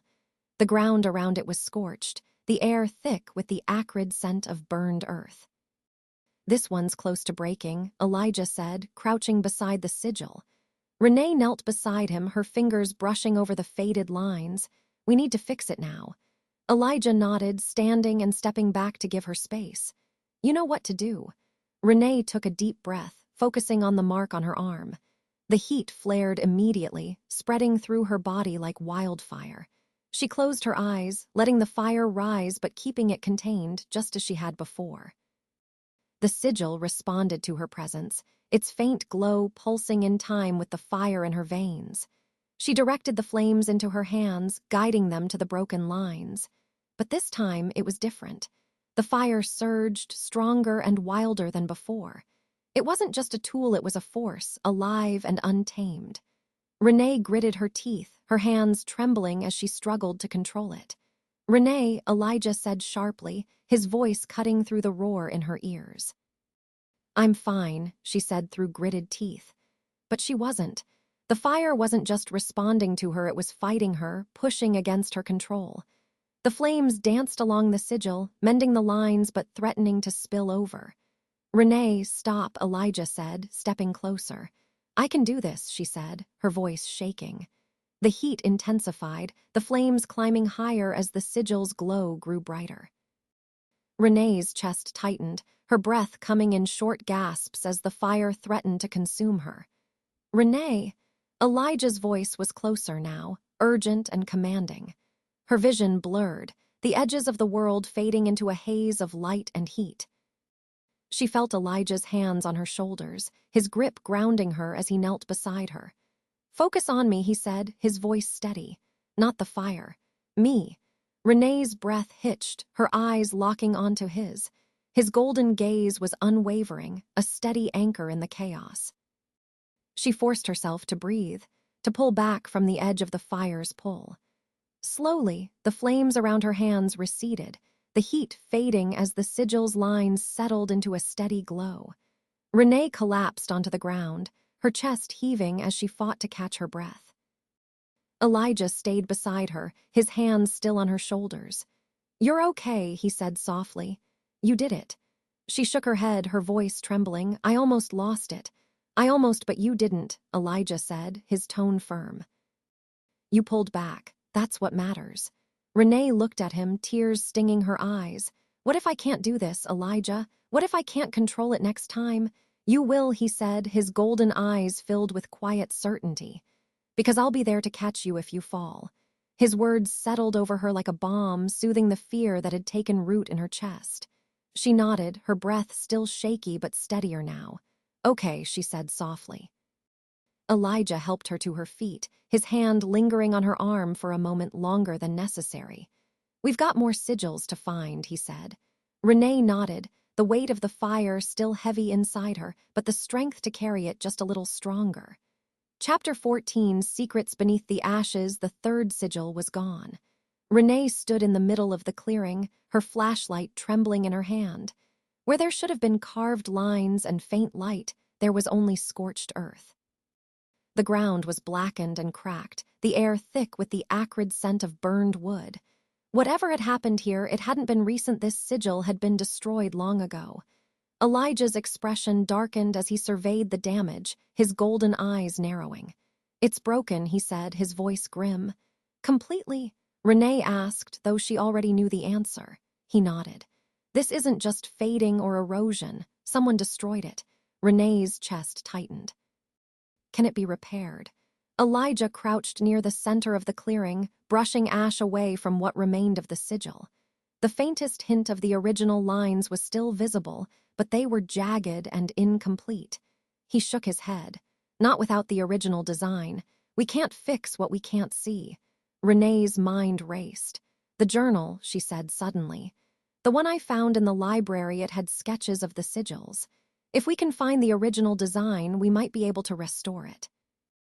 Elijah stood, his gaze sharp. "Do you still have it?" "It's back at the motel," Renee said. "But we can go get it." She froze, the air around them shifting. The forest had gone silent, the faint rustle of leaves and chirping of insects replaced by an oppressive stillness. "Elijah," she said, her voice barely above a whisper, I feel it, he replied, stepping closer to her. The heat came first, a wave of it rolling through the clearing like the breath of a furnace. Then the shadows between the trees began to shift, twisting and writhing like living things. Renee's mark flared, the heat searing up her arm as a low growl echoed through the woods. "Elijah," she said again, her heart pounding. "Stay behind me," he said, his voice low and steady. The first guardian stepped into the clearing, its massive form emerging from the shadows. It was even more monstrous than the ones she'd seen before, its body made of smoke and ember, its glowing red eyes fixed on her. Another appeared to its right, then a third, their movements slow and deliberate as they circled the clearing. "There's too many," Renee said, her voice trembling. Elijah's jaw tightened. "We don't have to fight them. Just stay close and don't run. They'll chase if you do." Renee's pulse thundered in her ears as she moved closer to him, her flashlight flickering in her hand. The guardians' growls deepened, their forms shifting like flames caught in a breeze. "They're here for me," she said, her throat dry. "They're here for the fire," Elijah corrected. "They can feel it in you. Just keep your head down and let me handle this."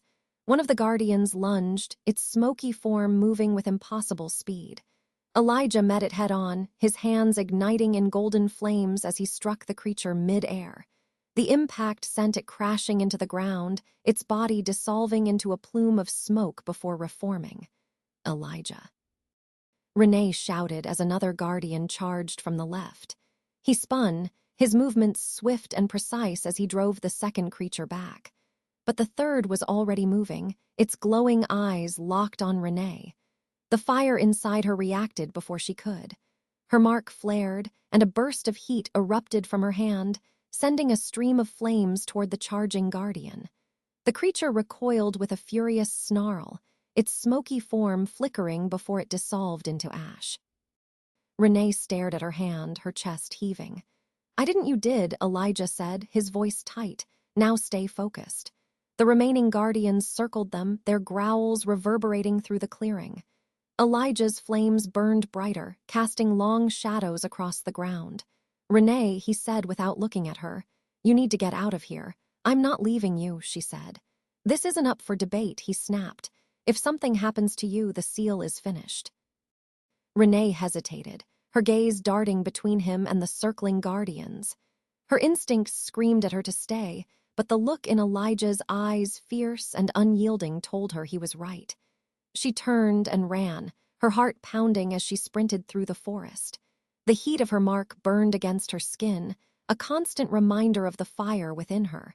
Behind her, she could hear the sound of battle snarls, growls, and the crackling of flames. She didn't stop until she reached the edge of the forest, the faint glow of the motel's neon sign visible through the trees. Back in her room, Renee threw the journal onto the bed, flipping through its pages with trembling hands. Her flashlight lay discarded on the floor, her mind racing as she searched for the sigil's design. When she found it, her breath caught. The lines were intricate and precise, the same spirals and intersecting marks she'd seen at the other sites. But beneath the sketch was a single word, scrawled in faded ink keeper. Her mark flared again, the heat searing through her veins. The fire within her wasn't just a burden, it was the key. A knock at the door made her jump, and she grabbed her flashlight before approaching cautiously. "It's me," Elijah's voice came through, low and familiar. She opened the door, relief flooding her as she saw him standing there. His clothes were singed, his face streaked with soot, but he was alive. "They're gone," he said, stepping inside. "For now." "I found the design," Renee said, holding up the journal. "We can fix the sigil." Elijah nodded, his gaze softening. "Good," he said, "because this was just the beginning." Renee's heart sank. "What do you mean?" "The entity is getting stronger," Elijah said. "It's not just testing the seal anymore. It's testing you." Her hand tightened around the journal, her pulse racing. "Then it's going to find out exactly how strong I am." Elijah's lips curved into a faint smile, but there was no humor in it. "Let's hope that's enough." Chapter 15, The Pack's betrayal. The meeting with the Pack wasn't optional. Naomi had sent the message just after dawn. the sharp two-line text leaving no room for argument. You and Elijah. The clearing. Noon. Renee stared at her phone, the words blurring in her tired eyes. She hadn't slept since repairing the second sigil, her mind too restless and her body still vibrating with the fire's energy. She hated how much control it seemed to have over her, like it was always waiting for the right moment to take over. "They're calling a meeting," Renee said, setting her phone on the nightstand. Elijah leaned against the wall, arms crossed, his expression unreadable. "I figured they would." "Why now?" she asked, rubbing at the mark on her arm. "Because they know what's coming," Elijah said, "and they don't trust us to stop it." The clearing Naomi had chosen was deep in the forest, a wide circle of flattened earth surrounded by towering pine trees. Renee and Elijah arrived just before noon, the tension between them as heavy as the gray clouds hanging overhead. The pack was already there.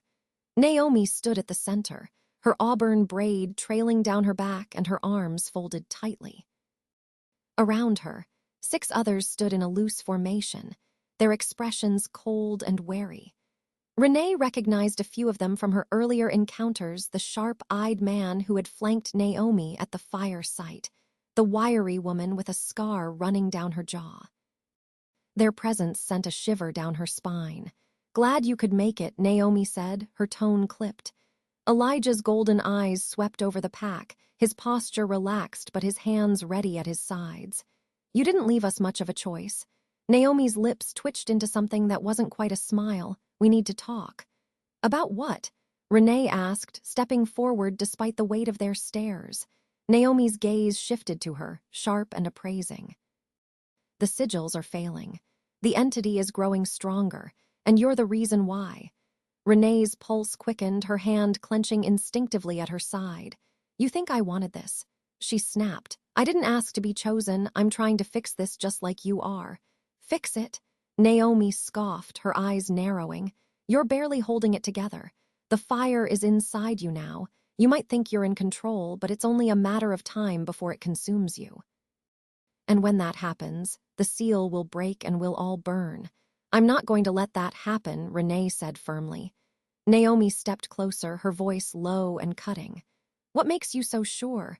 You've been tied to the fire for what, days? Weeks. You have no idea what it's capable of." "That's enough," Elijah said, stepping between them. His voice was calm, but there was an edge to it that made even Naomi hesitate. "This isn't just about her," Elijah continued. "The fire is bigger than any of us, and we don't have time to argue about who's to blame. The sigils need to be repaired. That's the only thing that matters right now." Naomi's jaw tightened, her gaze flicking between Elijah and Renee. "And what happens when the fire decides it doesn't need her anymore? What happens when it turns her into something worse than the entity?" "That's not going to happen," Elijah said, his voice low and deadly. Naomi's expression darkened. "You're willing to risk the entire town on that belief?" Before Elijah could respond, one of the pack members stepped forward, a tall man with dark hair and a scar bisecting his left eyebrow. His voice was calm, but there was a hint of warning in it. "We've protected this town for generations," he said. "We've fought off threats you can't even imagine. But this fire, it's different. It's not something we can fight, and it's not something we can trust. If the seal breaks, there won't be anything left to protect." Renee's stomach churned as the weight of their words settled over her. They weren't just doubting her, they were preparing for the worst. "What are you saying?" Elijah asked, his voice dangerously quiet. Naomi didn't answer immediately. Instead, she looked at Renee, her expression unreadable. "We're saying there's another way to stop the fire," she said finally. Renee's blood ran cold. "You mean killing me," she said, her voice barely above a whisper. Naomi didn't deny it. "If it comes to that, yes." Elijah stepped forward, his golden eyes blazing. "Over my dead body." "That can be arranged," Naomi said, her tone sharp. The pack tensed, their movements subtle but coordinated as they shifted into a defensive formation. Renee's breath caught as the air grew heavier, the faint scent of pine and smoke mingling with the tension. "Don't do this," Elijah warned, his voice low and steady. Naomi's gaze hardened. We don't want to, she said. But if we have to choose between the town and her, you know where we stand. For a moment, the clearing was silent, the two sides locked in an unspoken standoff. Renee's pulse thundered in her ears, her mark burning against her skin like a brand. Elijah, she said quietly, her voice trembling. Don't, he didn't look at her. You're not touching her, he said, his gaze fixed on Naomi. The pack shifted again, the tension in the air snapping like a bowstring. Renee could see it in their eyes. This wasn't a warning. It was a line in the sand, and then the mark on her arm flared. The heat surged through her body, wild and untamed, and the ground beneath her feet seemed to tremble. The pack froze, their eyes widening as flames erupted from the earth, forming a jagged circle around Renee and Elijah. What the hell, one of the pack members started, his voice breaking off as the fire surged higher. Renee's breathing was ragged, her body trembling as she fought to contain the fire. She could feel it pulling at her, demanding more, but she forced herself to stay in control. Naomi's eyes narrowed, her voice cutting through the chaos. This is what I'm talking about, she said. She can't control it. I can, Renee said through gritted teeth, her voice shaking but resolute. And I will. The flames began to recede, sinking back into the earth as Renee wrestled the fire into submission. When it was gone, the clearing was silent once more, the air thick with the smell of smoke. Naomi stared at her, her expression unreadable. You've got one chance, she said finally. Prove to us that you can fix this, or we'll do what needs to be done. Without waiting for a response, she turned and walked away, the rest of the pack following close behind. Renee's legs gave out, and she sank to the ground, her breath coming in short, shallow gasps. Elijah knelt beside her, his hand on her shoulder. You did good, he said softly. She looked at him, her chest tight. I don't think this is going to end the way we want it to. Elijah's gaze was steady, his golden eyes filled with quiet determination. Then we'll change the ending, he said. Chapter 16, the entity revealed the days blurred into a haze of fear and urgency as Renee and Elijah worked to repair the sigils. They moved between the forest's hidden clearings, tracing the fading lines of the seals and reigniting their light with the fire coursing through Renee. Each repair was harder than the last. The fire resisted her more now, testing the limits of her control. It coiled in her chest like a predator, waiting for a moment of weakness. But every time Renee faltered, Elijah was there steady, unshakable, his voice pulling her back when the flames threatened to overwhelm her. They had repaired 4 sigils in total, but the final one eluded them. According to the journal, it lay deeper in the forest, in a place few dared to tread. The heart of the fire, the journal had called it. The name alone was enough to send a chill down Renee's spine. It was nearly dusk when they found the path leading to the final sigil. The trees here were ancient, their thick trunks twisted with age and their roots breaking through the ground like jagged bones. The air was heavy, oppressive, and Renee could feel the fire stirring beneath her skin as they walked. Elijah, she said, her voice tight. What happens if we can't fix this one? He glanced at her, his golden eyes unreadable. We don't let that happen. That's not an answer, she muttered. It's the only one I've got, he said. They walked in silence for a while, the tension between them growing with every step. Renee's mark burned hotter now, the fire inside her reacting to something unseen. When they finally reached the clearing, she understood why. The sigil was enormous, carved into the ground in intricate spirals and jagged lines. But unlike the others, this one wasn't faded. It was shattered. The lines had been torn apart, the ground splintered and burned as if something had clawed its way out from within. The glow was gone, replaced by a faint, pulsing heat that radiated from the center of the sigil.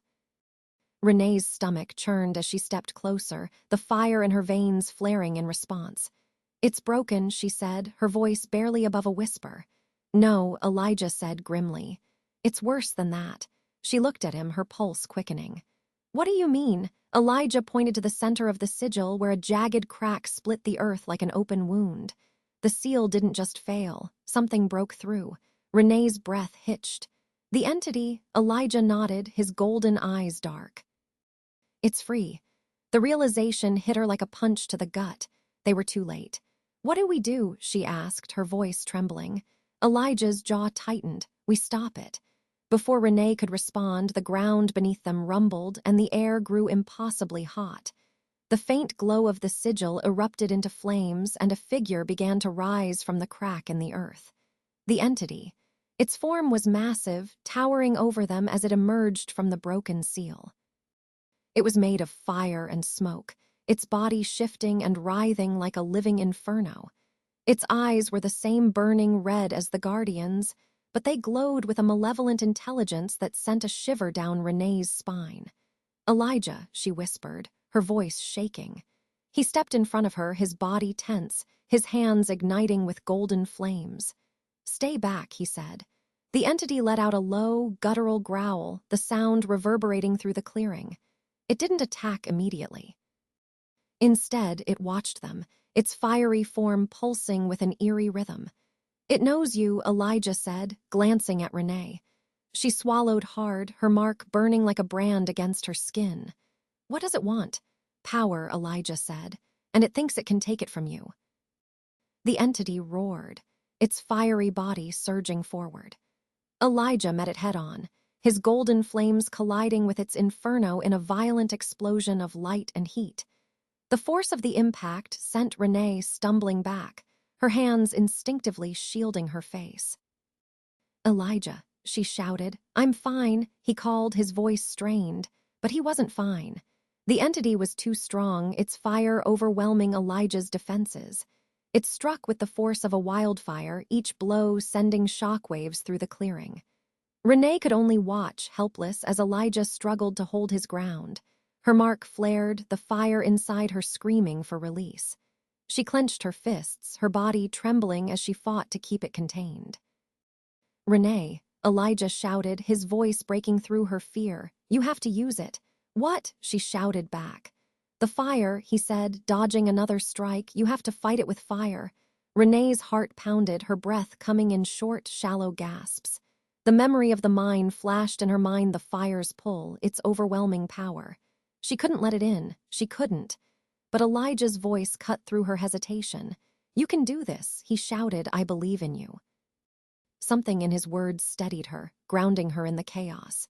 She closed her eyes, her hands trembling as she let the fire rise. The heat surged through her, wild and untamed, but she didn't fight it this time. She channeled it, guiding the flames into her hands. When she opened her eyes, they were glowing, her body surrounded by a faint aura of fire. The entity turned toward her, its burning eyes narrowing. "Hey," she shouted, stepping forward. "You want me?" "Come and get me." The entity roared, charging toward her with terrifying speed. But this time, Renee didn't back down.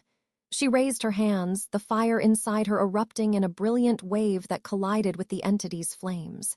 The impact shook the ground, the heat nearly unbearable, but Renee held her ground.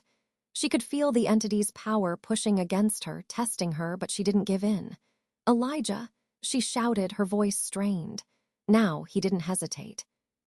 With a final burst of golden flame, Elijah struck the entity from behind, driving it back toward the broken sigil. The flames erupted around it, the lines of the seal flickering faintly as the entity was forced into the crack in the earth. The light dimmed, the air growing still once more. Renee collapsed to her knees, her body trembling as the fire receded. Elijah was beside her in an instant, his hands steadying her as she struggled to catch her breath. "You did it," he said softly. She looked up at him, her chest tight. "It's not over, is it?" Elijah shook his head, his golden eyes filled with quiet determination. "No," he said, "but it's a start." Chapter 17, A Burning Bond. The forest was quiet again, but it was the kind of silence that felt unnatural. Renee and Elijah sat at the edge of the clearing, the shattered remains of the final sigil still smoldering in the distance. The air was heavy with the acrid scent of smoke and ash, and Renee could feel the fire simmering beneath her skin, restless and wild.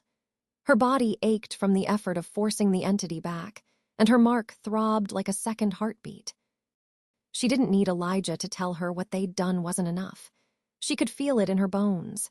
The entity was still out there, biding its time.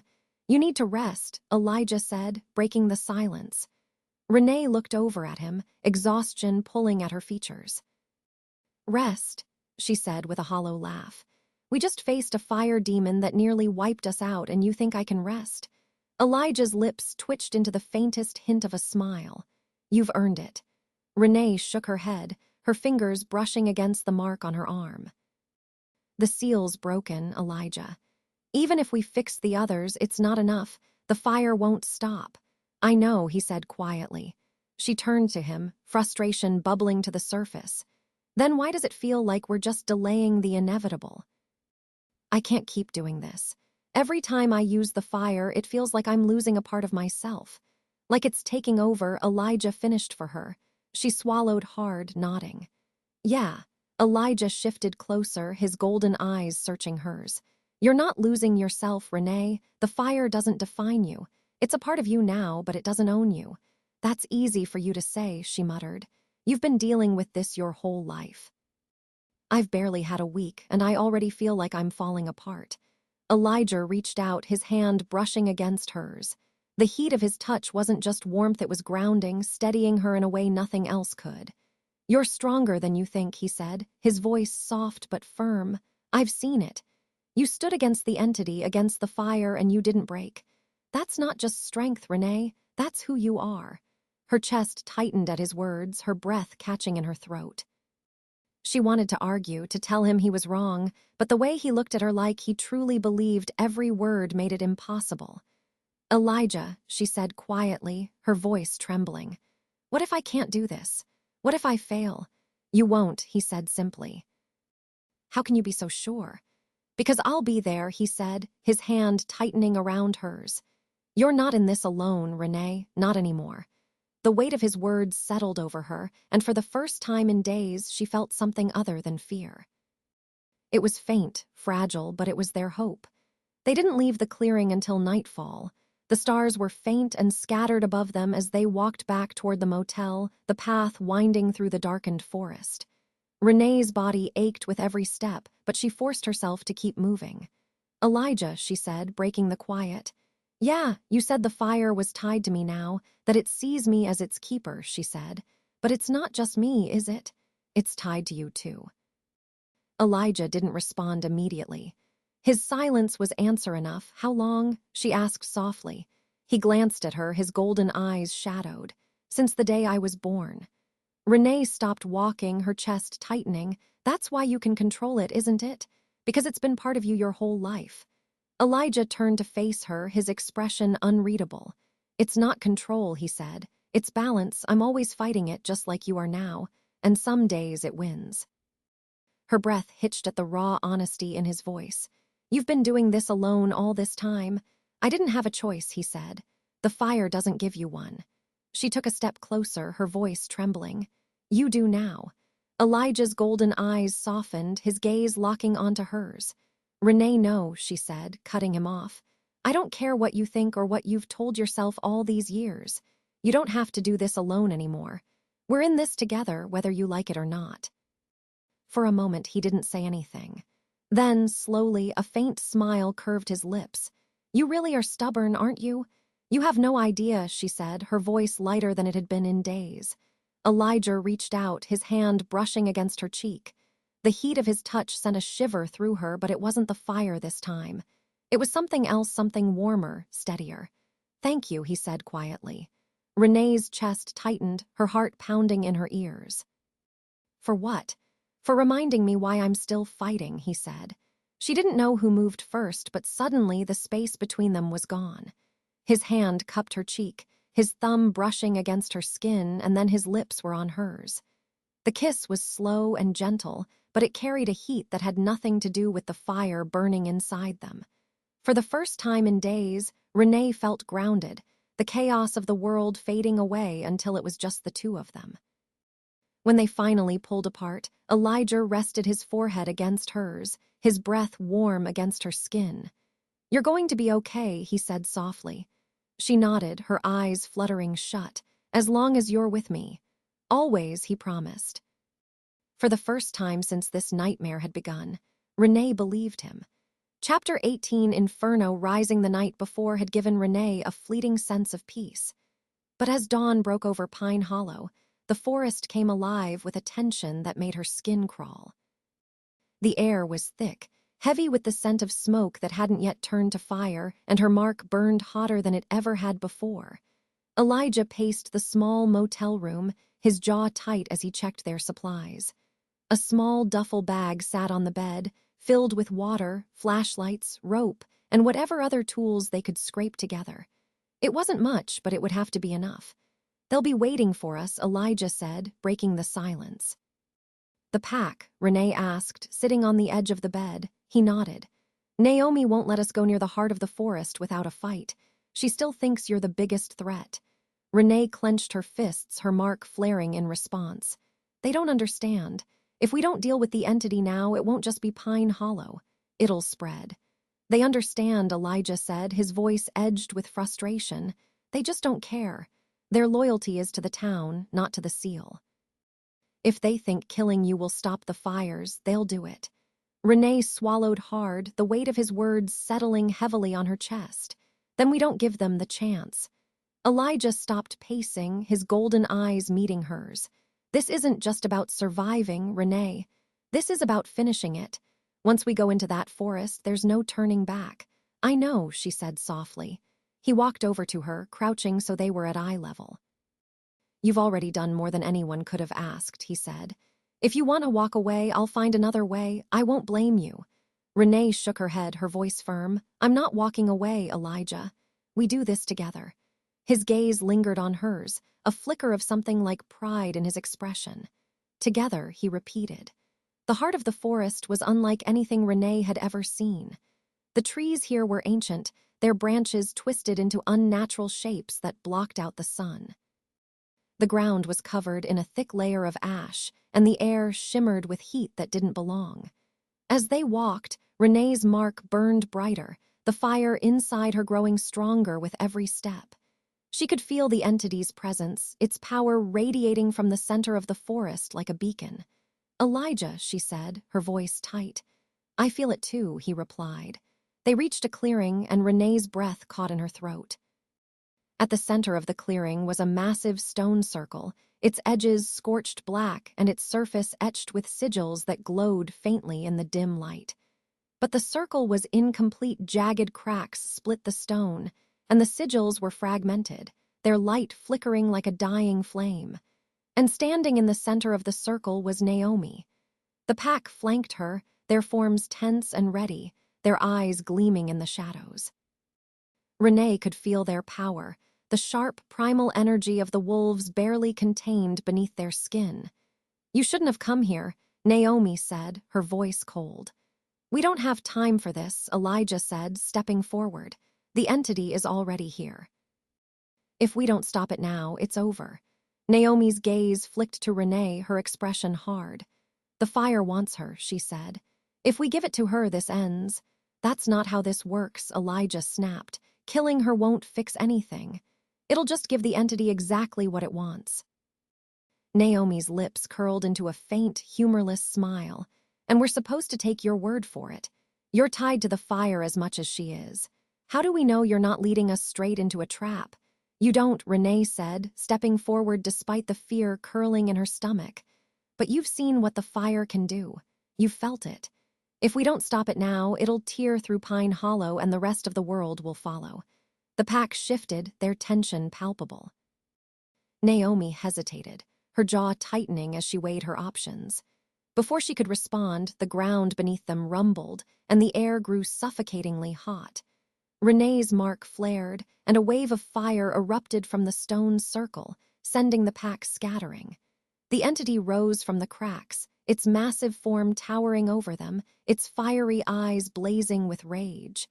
"Go!" Elijah shouted, grabbing Renee's arm and pulling her back as the entity lunged.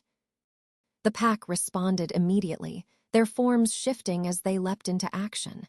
Naomi was the first to strike, her body twisting mid-air as she shifted into her wolf form. The others followed, their powerful bodies colliding with the entity in a blur of fur and flame. But it wasn't enough. The entity roared, its fiery body surging outward and throwing the wolves back. Renee and Elijah barely had time to react before the heat hit them, forcing them to the ground. Renee. Elijah shouted, his voice cutting through the chaos. She pushed herself up, her hands igniting with flames as she turned to face the entity. It loomed over her, its fiery gaze locked onto hers. The pull of the fire was stronger now, the connection between them almost unbearable. "Don't let it in," Elijah shouted, his voice strained as he fought to hold back the flames. Renee gritted her teeth, forcing the fire under her control. She could feel the entity pushing against her, testing her resolve, but she didn't give in. The pack regrouped, their bodies circling the entity as they prepared to strike again. Naomi glanced at Renee, her amber eyes sharp. "If you've got a plan," she growled, "now's the time." Renee stepped forward, her mark blazing as she locked eyes with the entity. "I can hold it," she said, her voice shaking but determined. "But I need time." "We'll give you as much as we can," Naomi said. The wolves charged, their powerful bodies slamming into the entity as Renee focused on the fire. She could feel it building inside her, a raging inferno that threatened to consume her. "Stay with me, Renee," Elijah said, his hand brushing against hers. "You've got this."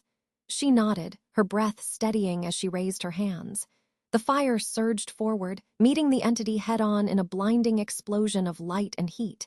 For a moment, everything was chaos.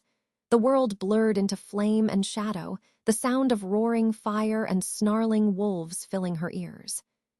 But through it all, Renee held her ground, her fire burning brighter than ever. The entity roared, its fiery form flickering as Renee pushed it back. "Just a little more," she whispered, her voice trembling. And then, with a final burst of power, the fire consumed the entity, dragging it back into the cracks of the broken seal. The clearing fell silent, the flames receding as the last traces of the entity vanished into the earth. Renee collapsed to her knees, her body trembling as the fire inside her settled into a faint, steady burn. Elijah was beside her in an instant, his hands steadying her. "You did it," he said softly. She looked up at him, her breath hitching. "Is it over?" "For now," he said, his golden eyes somber. Renee glanced at the pack, who stood in a loose circle, their wolf forms fading back into human. Naomi met her gaze, her expression unreadable. "We'll see," Naomi said quietly. Renee's chest tightened, but she nodded. The fight wasn't over, not yet. Chapter 19, Sacrifice in the Flames. The silence in the clearing was deafening. The entity was gone for now, but the air still crackled with the energy it had left behind. Renee could feel it humming beneath her skin, the fire inside her thrumming in response. The pack lingered on the edges of the clearing, their movements cautious. Naomi stood at the forefront, her sharp eyes fixed on Renee. The tension between them hadn't eased, if anything, it had grown. "This isn't finished," Naomi said, breaking the silence. Renee rose to her feet, her body aching from the strain of holding back the fire. "I know," she said. Naomi's gaze flicked to Elijah, then back to Renee. "The seal is broken. Even if we pushed the entity back, it's still here. It'll only grow stronger. And that's why we need to act now," Elijah said, stepping forward. His voice was calm, but there was a quiet urgency in it. "If we wait, it'll be too late. We have to end this while we still can." Naomi's jaw tightened. "You mean kill it?" Elijah nodded. "Destroy it. Completely." Renee's stomach twisted. She'd known this moment was coming, but the weight of it still hit her like a blow. "How?" she asked. Elijah hesitated, his golden eyes flicking to her. "The fire is tied to the seal," he said. "To you." Her breath caught. "What are you saying?" "I'm saying the only way to destroy the entity is to destroy the connection," he said. "The fire has to be severed for good." Renee stared at him, her heart pounding. "And what happens to me if we do that?" Elijah's silence was answer enough. "No," she said, shaking her head. "There has to be another way." "There isn't," he said, his voice tight. "The fire isn't just inside you, Renee. It is you. As long as the connection exists, the entity will keep coming back. The only way to stop it is to destroy the fire completely." "And what about you?" she asked, her voice trembling. You're tied to the fire, too. If we do this, what happens to you? Elijah's gaze softened, his golden eyes filled with something she couldn't quite name. It doesn't matter, he said. What matters is stopping the entity. Renee's chest tightened, her mark flaring painfully. You're talking about sacrificing yourself, she said, her voice breaking. I won't let you do that. Elijah stepped closer, his hand brushing against hers. You don't have to let me, he said softly. This is my choice. Renee pulled away, her fists clenched at her sides. No, she said, her voice rising. You don't get to decide that. We'll find another way, we have to. There isn't time, Elijah said, his voice calm but firm. Naomi stepped forward, her expression hard. If he's right, then this is the only way to save Pine Hollow, she said. The fire has to be destroyed no matter the cost. Renee rounded on her, anger flaring in her chest. You're awfully eager to sacrifice people for the town, she snapped. First me, now him. What's next? The pack. Naomi's jaw tightened, but she didn't respond. Renee, Elijah said, his voice steady. Listen to me. She turned back to him, her chest heaving. This isn't just about the town, he said. This is about stopping the fire once and for all. If we don't, it'll keep spreading. It'll burn everything in its path. We can't let that happen. Renee's breath hitched, her vision blurring with tears. There has to be another way, she said, her voice barely above a whisper. If there was, I'd take it, Elijah said. But there isn't. For a long moment, neither of them spoke. The pack watched in silence, the weight of the moment pressing down on all of them. Finally, Renee swallowed hard, her voice trembling as she spoke. Then I'll do it, she said. Elijah's eyes widened. Renee, it's me the fire chose, she said, cutting him off. It's my connection, my responsibility. If someone has to stop it, it should be me. No, Elijah said firmly, his golden eyes blazing. I won't let you. You don't have a choice, she said, her voice steady despite the tears streaming down her face. This is my choice, Elijah, not yours. He stepped closer, his hands gripping her shoulders. Renee, please, he said, his voice breaking. There has to be another way. She shook her head, her heart aching as she met his gaze. You told me once that this was about what you do with what you've been given, she said softly. This is what I have to do. Elijah's hands tightened on her shoulders, his chest rising and falling with uneven breaths. I can't lose you, he said, his voice barely audible. You won't, she said, her voice trembling. Not really. He pulled her into a fierce embrace, his arms wrapping around her as if he could anchor her to the world. I'm sorry, he whispered. She closed her eyes, letting herself savor the warmth of his presence one last time. Me too, she whispered back. The ritual was simple, but the weight of it was anything but. Renee knelt in the center of the stone circle, the fire inside her blazing brighter than ever. Elijah stood beside her, his golden flames flickering faintly as he guided her through the steps.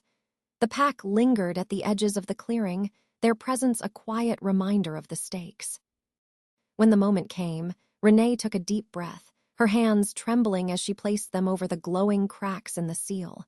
The fire surged through her, wild and uncontrollable, but she didn't pull back. She let it consume her. The flames erupted around her, the heat searing her skin and filling her lungs, but she didn't let go. She could feel the entity's presence, its power coiling in the darkness, but she didn't give in. She was stronger than it was. And with a final, blinding surge of light, the fire collapsed in on itself, taking the entity with it. When the flames faded, the clearing was silent. Renee was gone. Elijah stood at the edge of the stone circle, his golden eyes fixed on the spot where Renee had been. The seal was whole again, its lines glowing with a faint, steady light. The forest was quiet, the oppressive heat gone. But the silence felt hollow. Naomi approached him, her expression unreadable. It's done, she said quietly. Elijah didn't respond. The pack began to disperse, their movements slow and somber, but Elijah stayed where he was, his gaze locked on the circle. He didn't know how long he stood there, but when he finally turned away, the fire inside him was colder than it had ever been. Chapter 20, Ashes and Embers. Weeks passed, but Pine Hollow still carried the scars of the battle. The forest remained quiet, its shadows deeper than before, and the air held a faint trace of smoke, as if the fire had left an imprint that couldn't be erased. The town had returned to its routines, though the people moved with a heaviness, their eyes darting toward the forest whenever the wind shifted. The pack kept watch from the outskirts, their presence a silent warning to anything that might still linger. But for Elijah, the world had gone still. He spent his days walking the edges of the forest, his golden eyes scanning the horizon for something he knew he wouldn't find. The fire inside him, once a constant presence, felt muted now, like embers left to smolder after a storm. He told himself it was enough that Renee's sacrifice had been worth it. The seal was whole, the entity was gone, and Pine Hollow was safe. But the empty ache in his chest told a different story. It was late one evening when Elijah found himself back at the stone circle. The clearing was quiet, the lines of the repaired seal glowing faintly in the twilight. He stood at the edge, his hands in his pockets, his mind heavy with memories. "You're still here." The voice was soft, familiar, and it stopped him cold. He turned slowly, his breath catching as his eyes locked onto the figure standing at the edge of the trees. Renee. She looked different. Her hair was shorter, her posture steadier, but her eyes burned with the same determination that had always drawn him to her. For a moment he couldn't speak. He just stared at her, his chest tight, his pulse racing. "I thought," his voice broke, and he cleared his throat, trying again. "I thought you were gone." Renee stepped closer, her movements slow and deliberate. "I was," she said quietly, "but the fire didn't let me go." Elijah's heart twisted. "The fire, what does that mean? Are you—" "I'm still me," she said, her voice firm, "but I'm different now. The fire, it's not just inside me anymore, it's part of me." He took a cautious step toward her, his golden eyes searching hers. "How is this possible?" "I don't know," she admitted, her hands clenching at her sides. "When I destroyed the entity, I thought that was it. But something happened. The fire didn't die, it changed, and it brought me back with it." Elijah's gaze softened, his chest tightening with a mix of relief and sorrow. "Renee, he trailed off, unsure of what to say. She smiled faintly, though her eyes were tired. "You don't have to say anything. I'm here. That's all that matters." He crossed the distance between them in 2 long strides, pulling her into his arms. She didn't resist, her body fitting against his as if it had always belonged there. For a long moment they just stood there, holding each other as the world faded away. "I thought I'd lost you," Elijah said finally, his voice raw. "You almost did," Renee said softly, "but I'm not done fighting yet." He pulled back just enough to look at her, his hands resting on her shoulders. "What happens now?" Her expression hardened, the faint glow of the fire flickering in her eyes. "The seal is repaired, but it's not enough. The fire is still here, Elijah. It always will be.